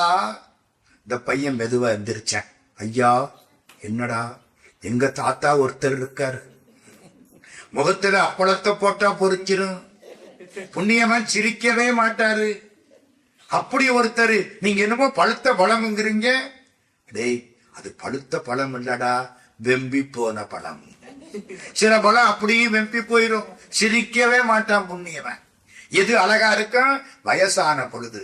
பெரியவங்க அம்மாவும் அப்பாவும் வர்ற பொழுது கும்பிட்டோம், தாத்தாவும் பாட்டியும் வந்தா ரொம்ப பழுத்த பழமா இருக்கு, விழுந்து கும்பிடலாம். ஏன்? இந்த அழகு உள்ளத்தின் அழகு. மொய்த்து வளர் பேரழகு மூத்த வடிவேயோ அத்தகைய மூப்பெனும் அதன் வடிவமேயோ. கிழவனார் அங்கே இருந்து வரார். இந்த ஆரூரன் எனக்கு அடிமை. அடிமையா? மனுஷனுக்கு மனுஷன் அடிமையாகிறது அமெரிக்காவில நீகுரோக்கள்ல இருக்கலாம், இந்தியாவில அந்தானர்கள்ல கிடையாது. என்னையா சொல்ற? நீ என்ன பைத்தியக்காரனா? உனக்கு என்ன கிறுக்கு பிடிச்சிருக்கா? நம்ம கேட்கிறோம்ல, நீ என்ன பைத்தியக்காரனா? நான் பைத்தியக்காரனா இருக்கணும் இல்லையோ? வித்தகம் பேச வேண்டாம், பணி செய்ய வாரும். இந்த அறிவு வார்த்தையெல்லாம் பேசாதே, எனக்கு பணி செய். என்ன சொல்ற? உங்க தாத்தா எழுதி கொடுத்த ஓலை இருக்கு தெரியுமா? எங்க தாத்தா ஓலை எழுதி கொடுத்தார். ஆமா, நீங்கள்லாம் அடிமைன்னு அந்த காலத்துல எழுதி கொடுத்த ஓலை எங்க எடு? எடுக்க போனார் இல்ல இந்த கல்யாண மாப்பிள்ள, சுந்தரமூர்த்தி புடிஞ்சு கிழிச்சு விட்டார். எடுத்த தானே படிக்கிறதுக்கு கிழிச்சு விட்டாரு. அவரு ஓலம் விட்டார். மறைகள் அவரை நோக்கி ஓலை விடுகின்றன. அவர் இப்பொழுது ஓலை விட்டார். ஐயோ, ஓலையை கிழிச்சு விட்டான். எப்ப ஓலையை கிழிச்சானோ அப்பவே அந்த ஓலையிலே அவனுக்கு பாதகமா இருக்குன்னு அர்த்தம். கெட்டிக்கார ஆளு பார்த்தீங்கன்னா, இல்லாட்டி ஓலையை கிழிப்பானா? ஓலையில இவன் அடிமைன்னு போட்டுருது. அது தெரிஞ்சு ஓலையும் கிழிச்சுட்டான். பழைய மந்திராடி சிவபெருமான் வழக்காடுறதுல கெட்டிக்காரர். சரி, உங்க ஊர் எங்கேயா இருக்கு? இந்த பக்கத்துல இருக்கு திருவெண்ணெய்நல்லூர். அங்க அரங்கூர் அவயம் இருக்கா? கோர்ட்டு இருக்கு. வாங்க எல்லாரும் அங்க போகும். மாப்பிள்ளை பின்னால போக, இந்த கிழவனார் முன்னால போக, நண்பர்கள் எல்லாம் பின்னால போக, கல்யாண மண்டபத்துக்கு போக வேண்டிய மாப்பிள்ளை கோர்ட்டுக்கு போய் நிக்கிறார். கிழவனார் கோர்ட்ல எல்லாரையும் பார்த்துட்டார். அரங்கூர் அவயம். அந்த காலத்திலே கோர்ட்டு கோயிலுக்கு வந்துச்சு. இப்ப எங்க இந்தியாவில கோயில் எல்லாம் கோர்ட்டுக்கு போய் நிக்குது. எல்லாம் மாறி போச்சு. இந்த கோயில் முன்னால கோர்ட்டு. எல்லாரும் கேட்டாங்க, என்னையா கிழவனார என்ன சொல்றீங்க? இந்த பையன் எனக்கு அடிமை. ஆட்சியில் ஆவணத்தில் அன்றிமற் அயலார்த்தங்கள் காட்சியில் 3 காட்டுக. அடிமையா இருக்கிற வழக்கம் உண்டா? அதுக்கு என்னமோ ரெக்கார்டு இருக்க, ஆவணம் இருக்கு. இந்த பய கிழிக்க மாட்டான்னு சொன்னா நான் காட்டுறேன். நாங்க பாத்துக்கிறோம். இவன் கிழிக்க மாட்டான். இவன் பாக்குறான். அப்பவே ஓலையை கிழிச்சு விட்டோமே, இந்த ஆளு என்ன அடுத்த ஓலையை உருகிறாரு? இந்த கெட்டிக்கார மனுஷன் சொன்னாரு அது செராக்ஸ் காப்பி, இது ஒரிஜினல். அது படி ஓலை, இது அசல் ஓலை. செராக்ஸ் காப்பிக்கு தமிழ் என்ன? படி ஓலை. சேக்கடாறு வார்த்தை. முத செராக்ஸ் எடுத்தவர் நம்ம சிவபெருமான். மறந்துடாதீங்க.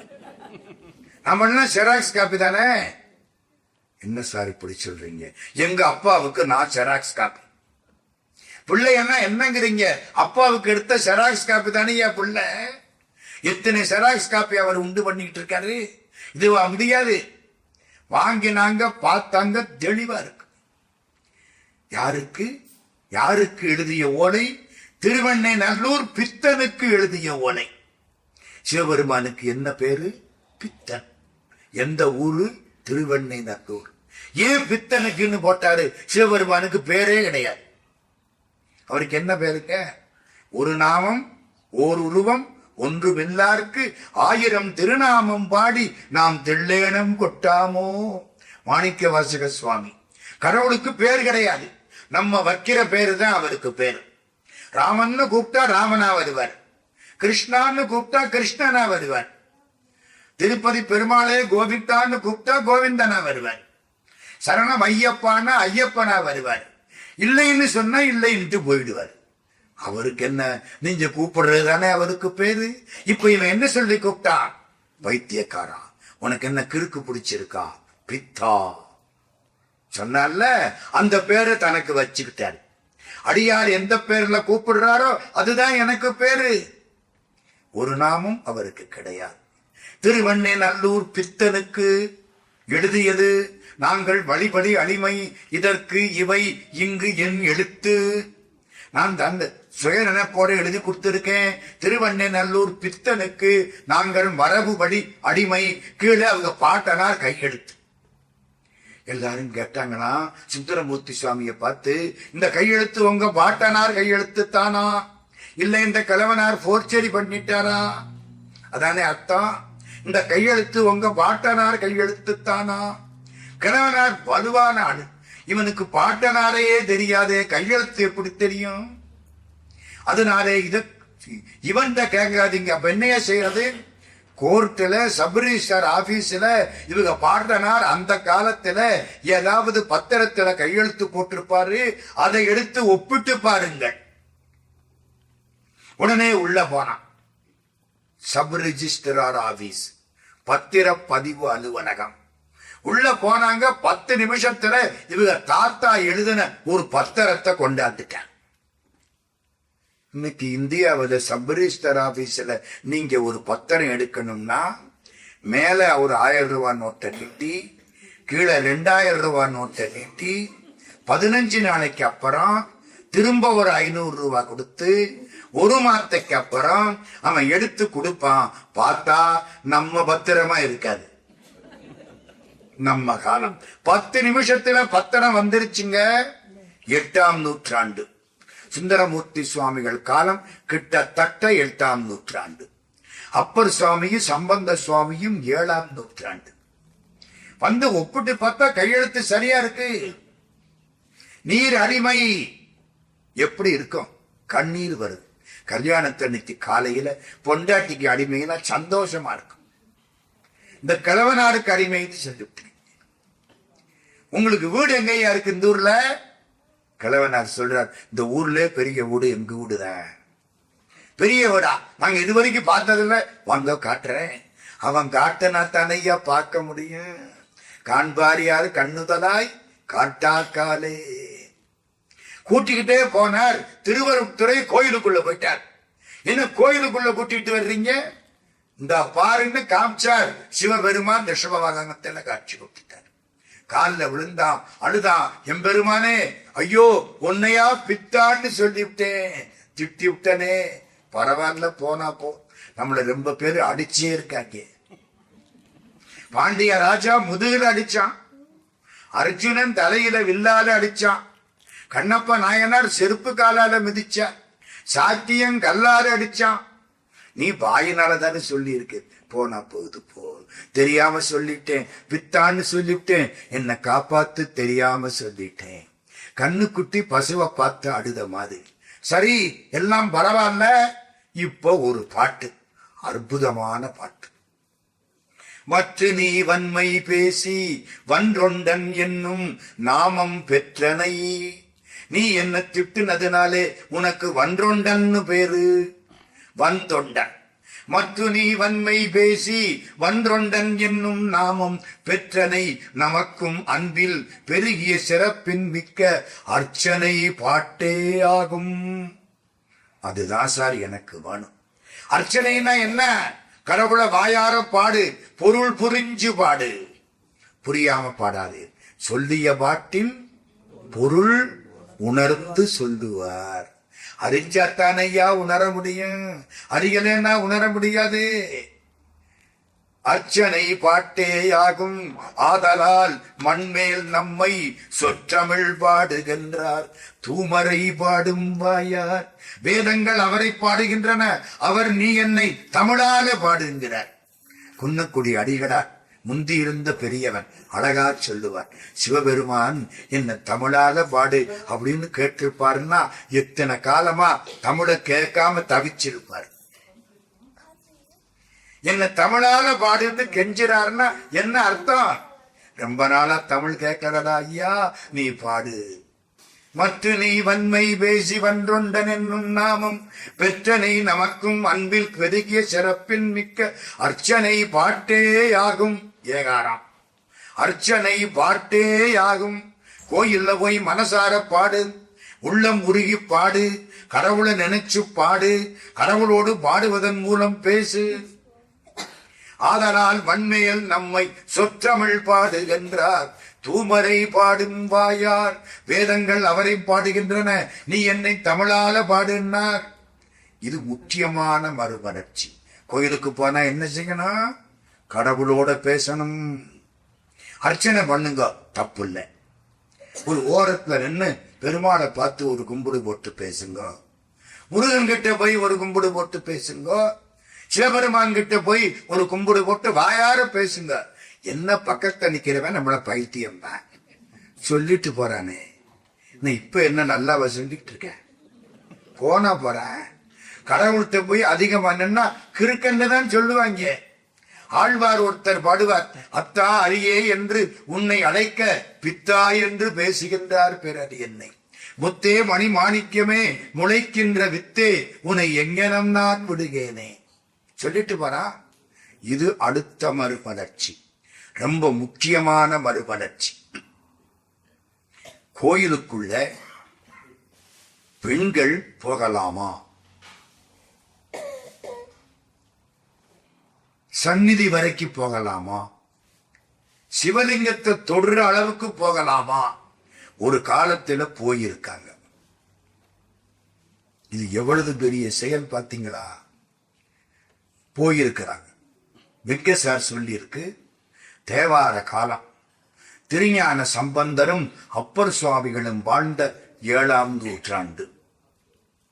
அயவந்தின்னு ஒரு சின்ன ஊர். அங்கே திருநீல நக்கர்னு ஒருத்தர். திருநீல நக்கர் அவர் யாரு தெரியுமா? அந்தணர். 3 வேளையும் வீட்டுல அக்னிஹோத்திரம் பண்ற பிராமணர், சிறந்த சிவபக்தர். அவரும் கொண்டாட்டியும் 2 பேரும் பக்தர்கள். அயவந்தியிலே சிவன் கோயிலுக்கு போவாரா, அபிஷேகம் பண்ணுவாரா. இந்த அம்மா பக்கத்துல நின்று எடுத்து கொடுப்பாங்களாம், சிவலிங்கத்துக்கு பக்கத்துல நின்று. ஒரு நாள் என்னாச்சு தெரியுமா? ஒரு செலந்து 8 கால் பூச்சி மேல இருந்து சிவலிங்கத்தின் மேல விழுந்துருச்சு. இந்த அம்மா பார்த்தாங்க, ஐயோ 8 கால் பூச்சி விழுந்துருச்சே, விழுந்தா கொப்பளம் ஆயிடுமே, பூன்னு ஊதிட்டாங்க. யார? சிவலிங்கத்தை. எச்சில் படலாமா? பட்டுச்சு. அவருக்கு கோபம் வந்துருச்சு. இது என்ன, சிவலிங்கத்தின் மீது எச்சில் பட ஊதிட்டியே, தப்பு, உன்னை துறந்து விட்டேன், போ, கோயில்ல கடை, வீட்டுக்கு வராதே. தள்ளிவிட்டாங்க. ஒருபாடு வீட்டுக்கு போனார், நிம்மதியா சாப்பிட்டார், படுத்தார், தூங்கிட்டாரு. எனக்கு ஆச்சரியம், எப்படிரா தூக்கம் வந்துச்சுன்னு. பண்டாட்டி அறிவுள்ள பொண்ணு, அழகுள்ள பொண்ணு, கற்புள்ள பொண்ணு, பக்தி உள்ள பொண்ணு. அது எப்படி நல்லா தூங்கிட்டாரு. எப்படி தூக்கம் வந்துச்சுன்னு கேட்கிறீங்களா? சிவபெருமான் தான் தூக்கத்தை கொடுத்தவர். ராத்திரி நல்லா தூங்கணும்னா தூக்கம் கடவுள் கொடுக்கணும். மாத்திரைய போட்டா மயக்கம்தான் வரும், தூக்கம் வராது. கடவுளே உன் திருவடியில காலை வச்சு படுத்திருக்கிறேன் சிவான்னு நினைங்க, தூக்கம் வராதவனுக்கு கூட தூக்கம் வரும். தூங்கிட்டாரு. கனவுல சிவபெருமான் காட்சி கொடுக்கிறார்.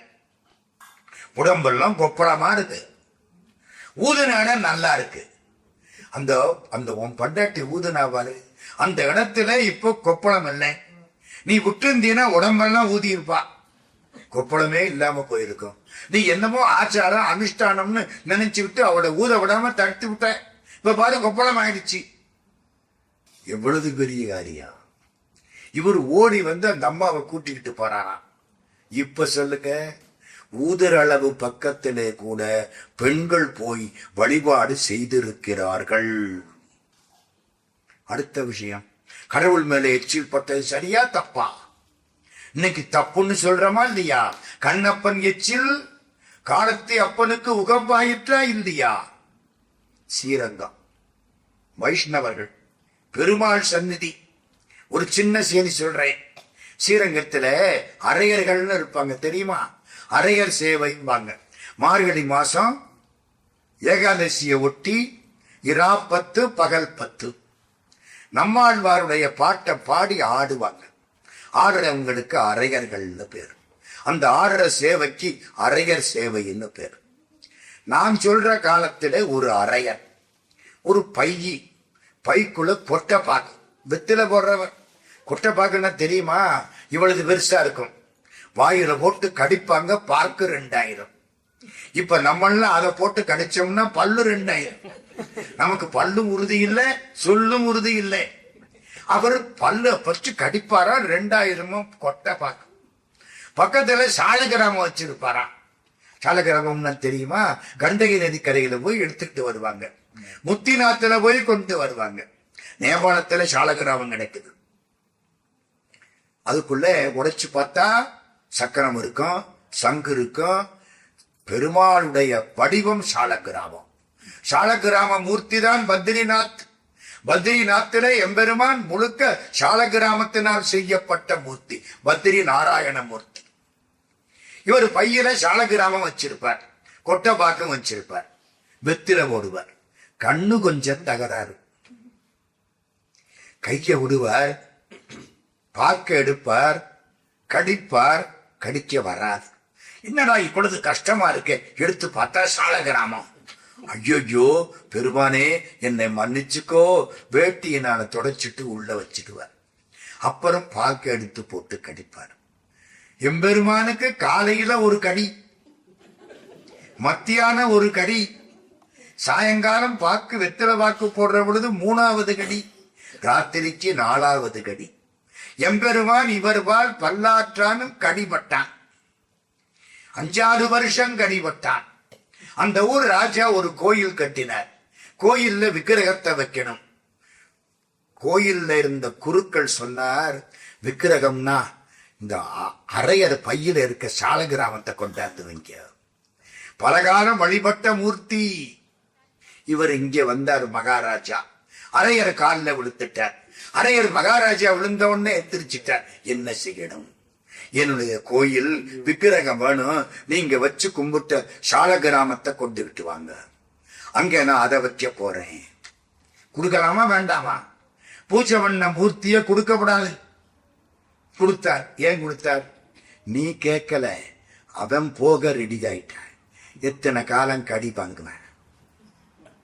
ஒரு நாளைக்கு 4 முறை, ஒரு மாதத்துக்கு 120 கடி. போயிட்டான். வந்தா வச்சுக்கோ, கொடுத்துட்டார். மகாராஜா கொண்ட கோயில் அழகா இது மாதிரி கட்டி தங்கத்தினால வீடம் வச்சு அதுல அற்புதமா சாலகிராமத்தை வச்சு வழிபாடு நடக்குது. 4000 பிரபந்தம் எல்லாரும் சொல்றாங்க. அக்கார அரிசில் நெய்யினாலே பண்ணி இருக்காங்க. சாப்பிட்டா 3 நாளைக்கு ஊரெல்லாம் நெய்வாசம் அடிக்கும். நல்லா நடக்குது. மூடனை பெய்து முழங்கை வடிவாரன் கூடியிருந்து குளிர்ந்தேலோரும்பாவாய். 3 நாள் ஆச்சு. மகாராஜா தூங்குறார். கனவுல சாலகிராமம் போய் நிக்குது. கடவுள் கனவுல வருவாரா மாட்டாரா? அம்மா வருவாரா மாட்டாரா? சத்தியமா வருவார். கரெக்ட், சத்தியமா வருவார். நீங்க நினைச்சு படுத்தீங்கன்னா சத்தியமா வருவார். நீங்க டிவி பார்த்துட்டு படுத்தீங்கன்னா துஷியம் துஷியம்னு எவனாவது வந்து நம்மளை குத்துவான். ராத்திரி நிம்மதியா கடவுள் பேரை சொல்லிட்டு படுக்கணும். கடவுள் கனவுல வருவார். வந்துருச்சு சாலகிராமம். ராஜா கும்பிட்டார். எம்பெருமானே, உனக்கு எல்லா பூஜையும் ஒழுங்கா நடக்குதா? நடக்குது. 4000 பிரபந்த ஒழுங்கா பாடுறாங்களா? பாடுறாங்க. அக்கார் அரிசியில நெய்யும் சர்க்கரையும் போதுமா? போதும். கல்கண்டு முந்திரி பருப்பு போட்டிருக்காங்களா? போட்டிருக்காங்க. அப்ப நான் என்ன செய்யணும்? ராஜா, ஒண்ணுமில்ல, நான் திரும்ப வெத்தில வாக்குப்பட்டிக்கு போயிடலாமான்னு பாக்குறேன். அரையருடைய வெத்தில வாக்குப்பட்டிக்கு போயிடலாமான்னு பாக்குறேன். ஏன்? வெத்தில வாக்குப்பட்டியில இருந்த எது கோயில்ல இல்ல? சொல்லுங்க. வெத்தில வாக்குப்பட்டியில நான் உள்ள உட்கார்ந்து இருப்பேன். யாரு சொல்றா? சாலகிராமம் சொல்லுது. சாலகிராமம் ஆகிற நான் உள்ளே இருப்பேன். கொட்டப்பாக்கு பக்கத்துல இருக்கும். அவன் கையை வைப்பான். கொட்டப்பாக்க தள்ளி விட்டு நான் போய் கையில உட்காருவேன். என்ன வாயில போட்டு ஒரு கடி கடிப்பான் பாரு. காலம்பரை எந்திரிச்ச உடனே என்ன வச்சு வாயில வச்சு கடிச்சுக்கிட்டு பல்லாண்டு பல்லாண்டு பல்லாயிரத்தாண்டு பல கோடி 100,000 மல்லாண்ட திண்டோள் மணிவண்ணா உன் சேவடி செப்பிதிருக்காப்பு அடியோமோடும் நின்னோடும் பிரிவின்றி 1000 பல்லாண்டு வடிவார் சோதி வலத்துறையும் சுடராடியும் பல்லாண்டு. பெரியாழ்வார் பாட்டு. பல்லாண்டு பாடுவான். அதோட அந்த எச்சில்ல காலம்பரை எனக்கு அபிஷேகமா சந்தோஷமா இருக்கும். மத்தியானம் நான் திரும்ப போய் உட்காருவனா? சிற்றஞ்சிறுகாலே வந்துன்னை சேவித்துன் பொற்றாமரை அடியே போற்றும் பொருள்கேளாய் பெற்றம் மேய்த்துண்ணும் குலத்தில் பிறந்து நீ குற்றேவலங்களை கொள்ளாமல் போகாது இற்றை பறிகொள்வான் அன்றுகான் கோவிந்தா. எற்றைக்கும் 7 பிறவிக்கும் உந்தன்னோடு உற்றோமே யாவோம் உனக்கே நாம் ஆட்செய்வோம் மற்றை நம் காமங்கள் மாற்றேல் ஓரெம்பாவாயின்னு ஆண்டாள் நாச்சியார் திருப்பாவையை பாடி ஒரு கடி கடிப்பான் பாரு. சந்தோஷமா இருக்கும். சாயங்காலம் உயர் வர உயர் நலம் உடையவன் எவனவன் மயர் வர மதிநலம் மருளினன் எவனவன் அயர் வரும் அமரர்கள் அதிபதி எவனவன் துயரரு சுடரடி தொழுதலன் மனனே. நம்மாழ்வார் பாட்ட சொல்லி ஒரு கடி கடிப்பான். ஒரு நாளைக்கு 4 வேளை திருவாய் மொழியும் 4000 சொல்லி கடிச்சு எச்சில்ல அபிஷேகம் பண்ணுவா பாரு. அது உன் கோயில்ல கிடையாது. நான் திரும்பவும் வெத்தில வாங்க கொண்டிக்கே போயிடுறேன். இப்போ புரியுதா? எச்சில் பரிமாற்றம் இதய பரிமாற்றம். எம்பெருமானுக்கு அந்த அன்னை ஊதிய எச்சில் கொப்புளத்தை மாற்றியது திருநீல நக்கருடைய மனைவி. அடுத்த விஷயம் பாருங்க. இந்த திருநீல நக்கரும் மனைவியும் வீட்டில் இருக்கிறாங்க. திருஞான சம்பந்தர் அங்கே வந்துட்டார். கூட ஒரு 50-500 பேர் ஆளு. எல்லாரும் வந்து பூஜையெல்லாம் முடிச்சு ராத்திரி படுக்க போறாங்க. எல்லாம் தெருவில் துண்டை விரிச்சு படுத்துறலாம் ஆண்கள். பெண்கள் அப்படி படுக்க வராது. திருஞான சம்பந்தரோட ஒரு பெண்ணு வந்திருக்காங்க. யாரு தெரியுமா? திருநீலகண்ட யாழ்ப்பாணர்னு ஒருத்தர், தாழ்த்தப்பட்ட சாதி, கோயிலுக்குள்ள போக்கூடாதுன்னு சொல்லப்பட்ட சாதி. திருஞான சம்பந்தர் அவரை கோயிலுக்குள்ள கூட்டிட்டு போறார். நான் பாடுறேன், நீ யாழ் மீட்டு. எப்படி? திருஞான சம்பந்தர் எவ்வளவு தூரத்துக்கு போகலாமோ அந்த அளவுக்கு இவரையும் கூட்டிட்டு போறார். இப்போ திருநீல நக்கர் வீட்டுக்கு வந்தாச்சு. வேதம் பிராமணர், 3 முறை அக்னிகோத்திரம் பண்றவர். திருஞான சம்பந்தர் உள்ளுக்க வந்தார். இந்த திருநீலகண்ட யாழ்ப்பாணர், அவர் மனைவி மதங்க சூளாமணியார். பெண்கள் வெளியில படுக்க முடியாது, உங்க வீட்டுக்குள்ள ஒரு இடம் கொடுங்க. கேட்டது யாரு? ஞான சம்பந்தர். திருநீல நக்கர் 2 பேரையும் கூட்டிக்கிட்டு போனானா. வீட்டுக்குள்ள எந்த இடத்துல படுக்க வச்சாரு? அதான் முக்கியம். படுக்க அறையிலையா? இல்ல. சமய கட்டலையா? இல்ல. வெளியில ஹால்லையா? இல்ல. எந்த இடத்துல பூஜை பண்ணுவாரோ, எந்த இடத்துல அக்னியை வச்சு அவரு அக்னி கோத்திரம் பண்றாரோ அந்த பூஜை அறையில கொண்ட கணவனையும் மனைவியையும் படுக்க வச்சார். தாழ்த்தப்பட்ட ஜாதி. படுக்க வச்ச உடனே அங்கதான் சேக்கிழார் நிற்கிறார். அந்த அக்னி இருக்கு பாருங்க, அக்னி வலம் சுழித்து எழுந்தது. ஹோமத்தில அக்னி வலம் சுழித்து எழுந்தால் நம்முடைய பிரார்த்தனையை அக்னி தேவன் பெற்றுக்கொண்டு விட்டான்னு அர்த்தம். சேக்கிழார் அதை பாடுறார் குறிப்பா. இது மறுமலர்ச்சியா இல்லையா? கோயிலுக்கு போகலாம், வழிபாடு செய்யலாம். அடியார்களுக்கு இடையிலே சாதி வித்தியாசம் கிடையாது. யாராயிருந்தாலும் சரி. திலகவதியார். நிறைய செய்திகள். அப்பர் சுவாமிக்கு அக்கா கல்யாணம் பேசினாங்க. அப்பாவும் அம்மாவும் இருந்து கல்யாணம் பேசினாங்க. மாப்பிள்ள கலிப்பகையார், சேனாதிபதி, சண்டைக்கு போயிட்டார். கல்யாணம் நிச்சது. அதுக்குள்ள அப்பாவும் அம்மாவும் இறந்து போயிட்டாங்க. திலகவதியாருக்கு கலிப்பகையார் வந்தா கல்யாணம். சண்டைக்கு போனவர் வரவே இல்லை, இறந்து போயிட்டார். இப்ப இவருக்கு எப்படி இருக்கு? இந்த பொண்ணுக்கு அப்பா இல்ல, அம்மா இல்ல, நிச்சயம் பண்ண கணவன் இறந்து போயிட்டார், நானும் இறந்து போறேன். காலை கட்டிக்கிட்டு நிக்கிறான் ஒரு சின்ன பையன், 10 வயசு பிள்ளை. அக்கா, நீ இறந்து போயிட்டா என்ன யாரு காப்பாத்துவா? இந்த பையனுக்கு மருள் நீக்கியாருன்னு பேர், அக்காவுக்கு திலகவதியாருன்னு பேர். அக்கா, என்னை யாரு காப்பாத்துவா? கண்ணீர் விட்டு அழுதான். ஐயோ பாவம், இந்த தம்பி இவனை காப்பாற்றணும். சரி, தம்பியார் உளராக வேண்டுமென வைத்த தயா, அம்பொன் மணி நூல் தாங்காது அனைத்துயிர்க்கும் அருள் தாங்கி. திலகவதியார் இந்த தம்பியை காப்பாற்றணுமே. கழுத்துல தாடி இல்லை. எப்போ நிச்சயிக்கப்பட்ட கணவன் தாடி கட்டளை, இறந்து போயிட்டானோ அப்பவே எனக்கு எல்லாம் முடிச்சு போச்சு. நான் கைபெண். நான் வேணும்னு தான் அந்த வார்த்தையை சொல்றேன். தாடி கண்டல, ஆனாலும் எனக்கு தாடி கிடையாது. திலகவதின்னு பேரு, வெத்தியில திலகம் வச்சுக்க முடியாது. இந்த தம்பிக்காக வாழ வேண்டும். சரிதானா? தம்பிக்காக வாழ வேண்டும். தம்பிக்காக வாழ்ந்தான். தம்பிக்கு ஒரு வயசு வந்துச்சு, சமணத்துல போய் சேர்த்துட்டான். அநியாயத்தை பத்தியலா? ஆமா, ஏன் இந்த தம்பி போய் சமணத்துல சேர்த்தாரு? தம்பிக்கு என்ன பேர் சொன்ன? மருள் நீக்கியார். ஏன் சமணத்தில் போய் சேர்ந்தார்? சிந்திக்க வேண்டிய இடம். தம்பி சிந்திக்கிறார்.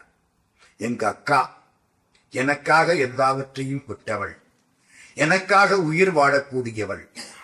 அவளுக்கு கல்யாணம் இல்லை, அவளுக்கு வாழ்க்கையில நிம்மதி இல்லை, கடவுளை மட்டும் இறுக பிடித்து கொண்டு விட்டாள். அவளுக்கு இல்லாத இன்பம் எனக்கு என்னத்துக்கு? அவளுக்கு கல்யாணம் இல்ல, எனக்கு என்னத்துக்கு அந்த இன்பம்? நானும் கல்யாணம் பண்ணிக்க மாட்டேன். ஆனா அக்கா விட மாட்டா.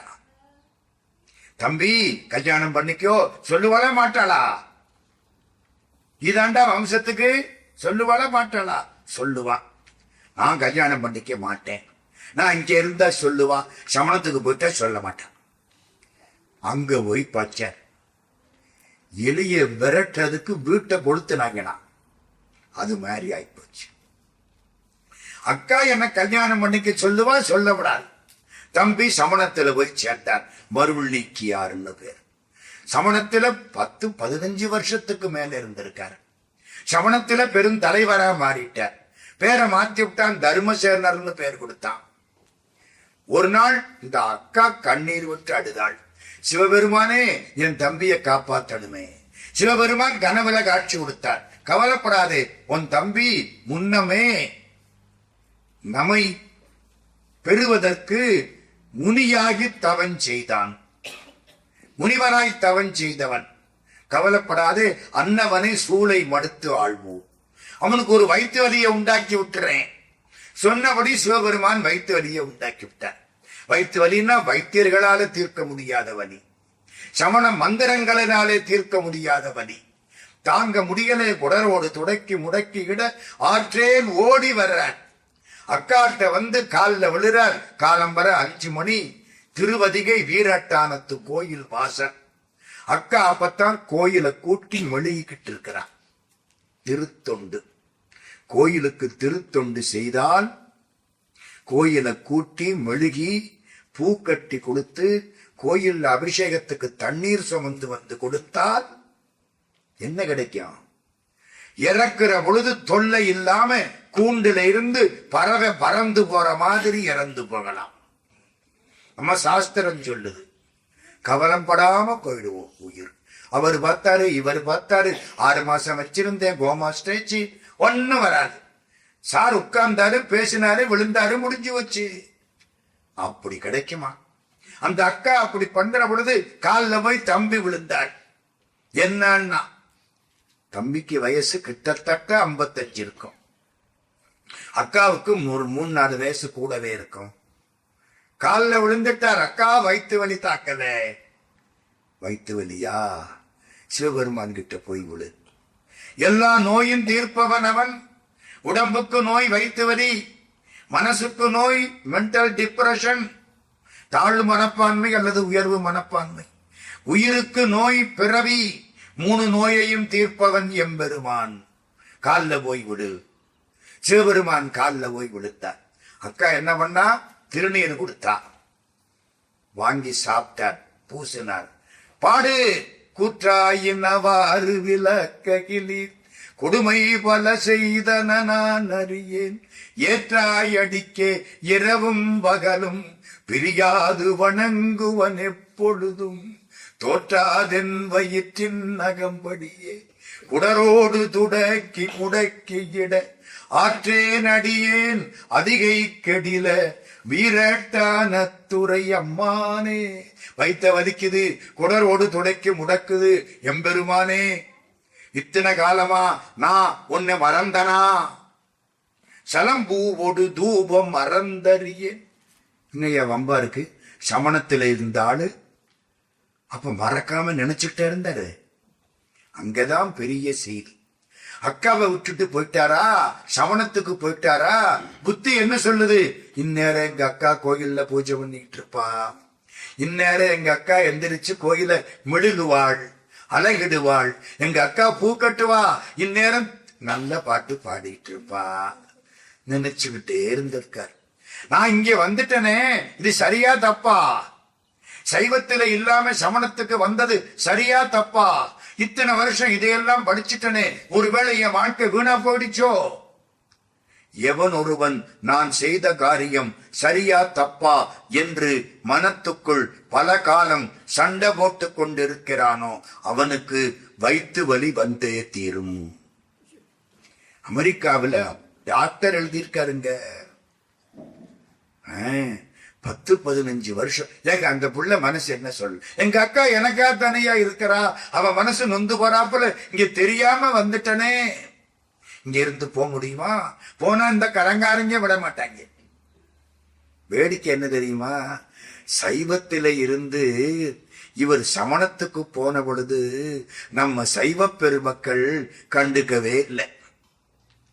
சமணத்தில இருந்து சைவத்துக்கு வந்த உடனே சமணம் பூரா ஒன்னா சேர்ந்துட்டேன். நமக்கு உணர்ச்சி அன்னைக்கும் கிடையாது, இன்னைக்கும் கிடையாது. நான் வேற என்ன சொல்ல முடியும்? அப்படித்தானே அதுக்கு அர்த்தம். சலம்பூவோடு தூபம் மறந்தறியேன், தமிழோடு இசை பாடல் மறந்தறி. நினைச்சுக்கிட்டே இருந்த ஐயா உன்னை ஒரு நாள் விடாம நினைச்சேன் ஐயா. இப்ப வைத்த வலிக்குது ஐயா. சலம்பூவோடு தூபம் மறந்தறியே, தமிழோடு இசை பாடல் மறந்தறியே, நலந்தீங்கில் முன்னை மறந்தறியே, உன் நாமம் என் நாவில் மறந்தறியே, உளந்தார் தலையில் பலி கொண்டுள்ளாய், உடல் உள்ளொரு சூளை தவிர்த்தருளாய், அலந்தே நடியேன் அதிகை கெடில வீரட்டான துறை அம்மானே. பாடினாரா? கொஞ்சம் கொஞ்சமா பாடினாரா? வயிற்று வலி சரியா போச்சு. எதுக்கு இதுல என்ன சார் மறுமலர்ச்சியை கண்டுட்டீங்க அப்படின்னு கேக்குறீங்களா? அந்த காலத்திலே கணவன் இறந்து போயிட்டா பெண்ணை மூளையில உட்கார வச்சு மொட்டை அடிச்சு, இவளை பார்த்தா தப்பு, இவ சகுனத்துக்கு வந்தா தப்பு அப்படின்னு சொல்லி அவ வாழ்க்கையை தொலைச்சு விடுவாங்க. 7ஆம் நூற்றாண்டு. இப்ப இந்த பொண்ணு அப்படித்தானே திலகவதி. சேக்கிழார் என்ன பண்றாரு தெரியுமா? இவளை கூப்பிட்டு குருநாதன் ஸ்தானத்துல உட்கார வச்சு உன் தம்பிக்கு விபூதி கொடு. விபூதி கொடுக்கிறது யாரு கொடுக்கலாம்? கோயில் அர்ச்சகர் கொடுக்கலாம். கடவுளுக்கு சமான அவரு. கும்பிடுறமா இல்லையா அவரை? இந்த அக்கா நம்ம பாஷையில சொல்ல போனா கைம்பெண். வரக்கூடாது, பார்க்கப்படாது. அவளை கொண்ட குருநாதன் ஸ்தானம் மகா சன்னிதானம், மடாதிபதி. அப்படி உட்கார வச்சு தம்பிக்கு திருநீறு கொடு. திருநீறு கொடுக்கிறாள்னா இதை விட பெரிய மறுமலர்ச்சி வேற என்ன பார்க்க முடியும்? நீங்க இன்னும் ஒண்ணு சொல்லிவிடுறேன், மறந்துடப்படாது. அடியார்களுக்கு சாப்பாடு போடுறது முக்கியமா, கோயில்ல சாமி கும்பிடுறது முக்கியமா? கடுமையான கேள்வி. சாப்பாடு போடணும். அடியார்களுக்கு சாப்பாடு போடு, அன்னம்பாதி பிச்சை. அடியார்கள்லாம் யாரு? நடமாடும் கோயில். அது படமாடும் கோயில். ஒரு படத்தை வச்சு கும்பிடுறோம். நம்ம எல்லாம் நடந்துகிட்டே இருக்கோம். நம்ம எல்லாம் யாரு? நடமாடும் கோயில். கடவுள் எங்க இருக்கார்? இங்க இருக்கார். இங்க பார்த்தாத்தான் அங்க பார்க்கலாம், இங்க பார்க்கலன்னா அங்க பார்க்க முடியாது. உள்ளத்தில் உள்ளானடி அது நீ உணர வேண்டுமடி, உள்ளத்தில் காண்பாயனில் கோயில் உள்ளேயும் காண்பாய். தேடி கண்டு கொண்டேன் திருமாலோடு நான்குகனும், தேடி தேடோனா தேவனை என் உள்ளே தேடி கண்டு கொண்டேன். படமாடும் கோயில் பகவர் கொன்றீயில், நடமாடும் கோயில் நம்பர்கதாகா. நடமாடும் கோயில் நம்பர்கொன்றியில், படமாடும் கோயில் பகவர்கதாமே. பயிரார சோறு போடு எல்லாத்துக்கும். கடவுள் அங்க வந்து உட்கார்ந்து இருப்பார். நம்ம வீட்டுல வாசப்புள்ள ஒருத்தனுக்கு சாப்பாடு போட்டோமே, அவனுக்கா போட்டோம்? இல்ல, பகவானுக்கு போட்டோம், சிவபெருமானுக்கு போட்டோம். காசியில அன்னபூரணிக்கு முன்னால விஸ்வநாதர் கையறிட்டிக்கிட்டு நிற்பார். பார்த்திருக்கீங்களா? அன்னபூரணி பிச்சை போடுவாளாம். அவருக்கு பேரு பிச்சாடன மூர்த்தின்னு பேரு. நம்ம வீட்டு வாசப்பள்ள நின்று பிச்சை கேட்கிறார். சோத்தைய கேட்டார்? இல்ல, உங்க அன்ப பிச்சை கேட்கிறார். அவருக்கு போடு, அடியார்களுக்கு சாப்பாடு போடு. திருமூலர் திருமந்திரம். நான் இது புரியறதுக்கு ஒரு கதை சொல்றது உண்டு. எளிமையாக்கணும்னு என்னுடைய செய்தி. மக்களுக்கு போய் சேரணும்னா எளிமையா இருக்கணும்.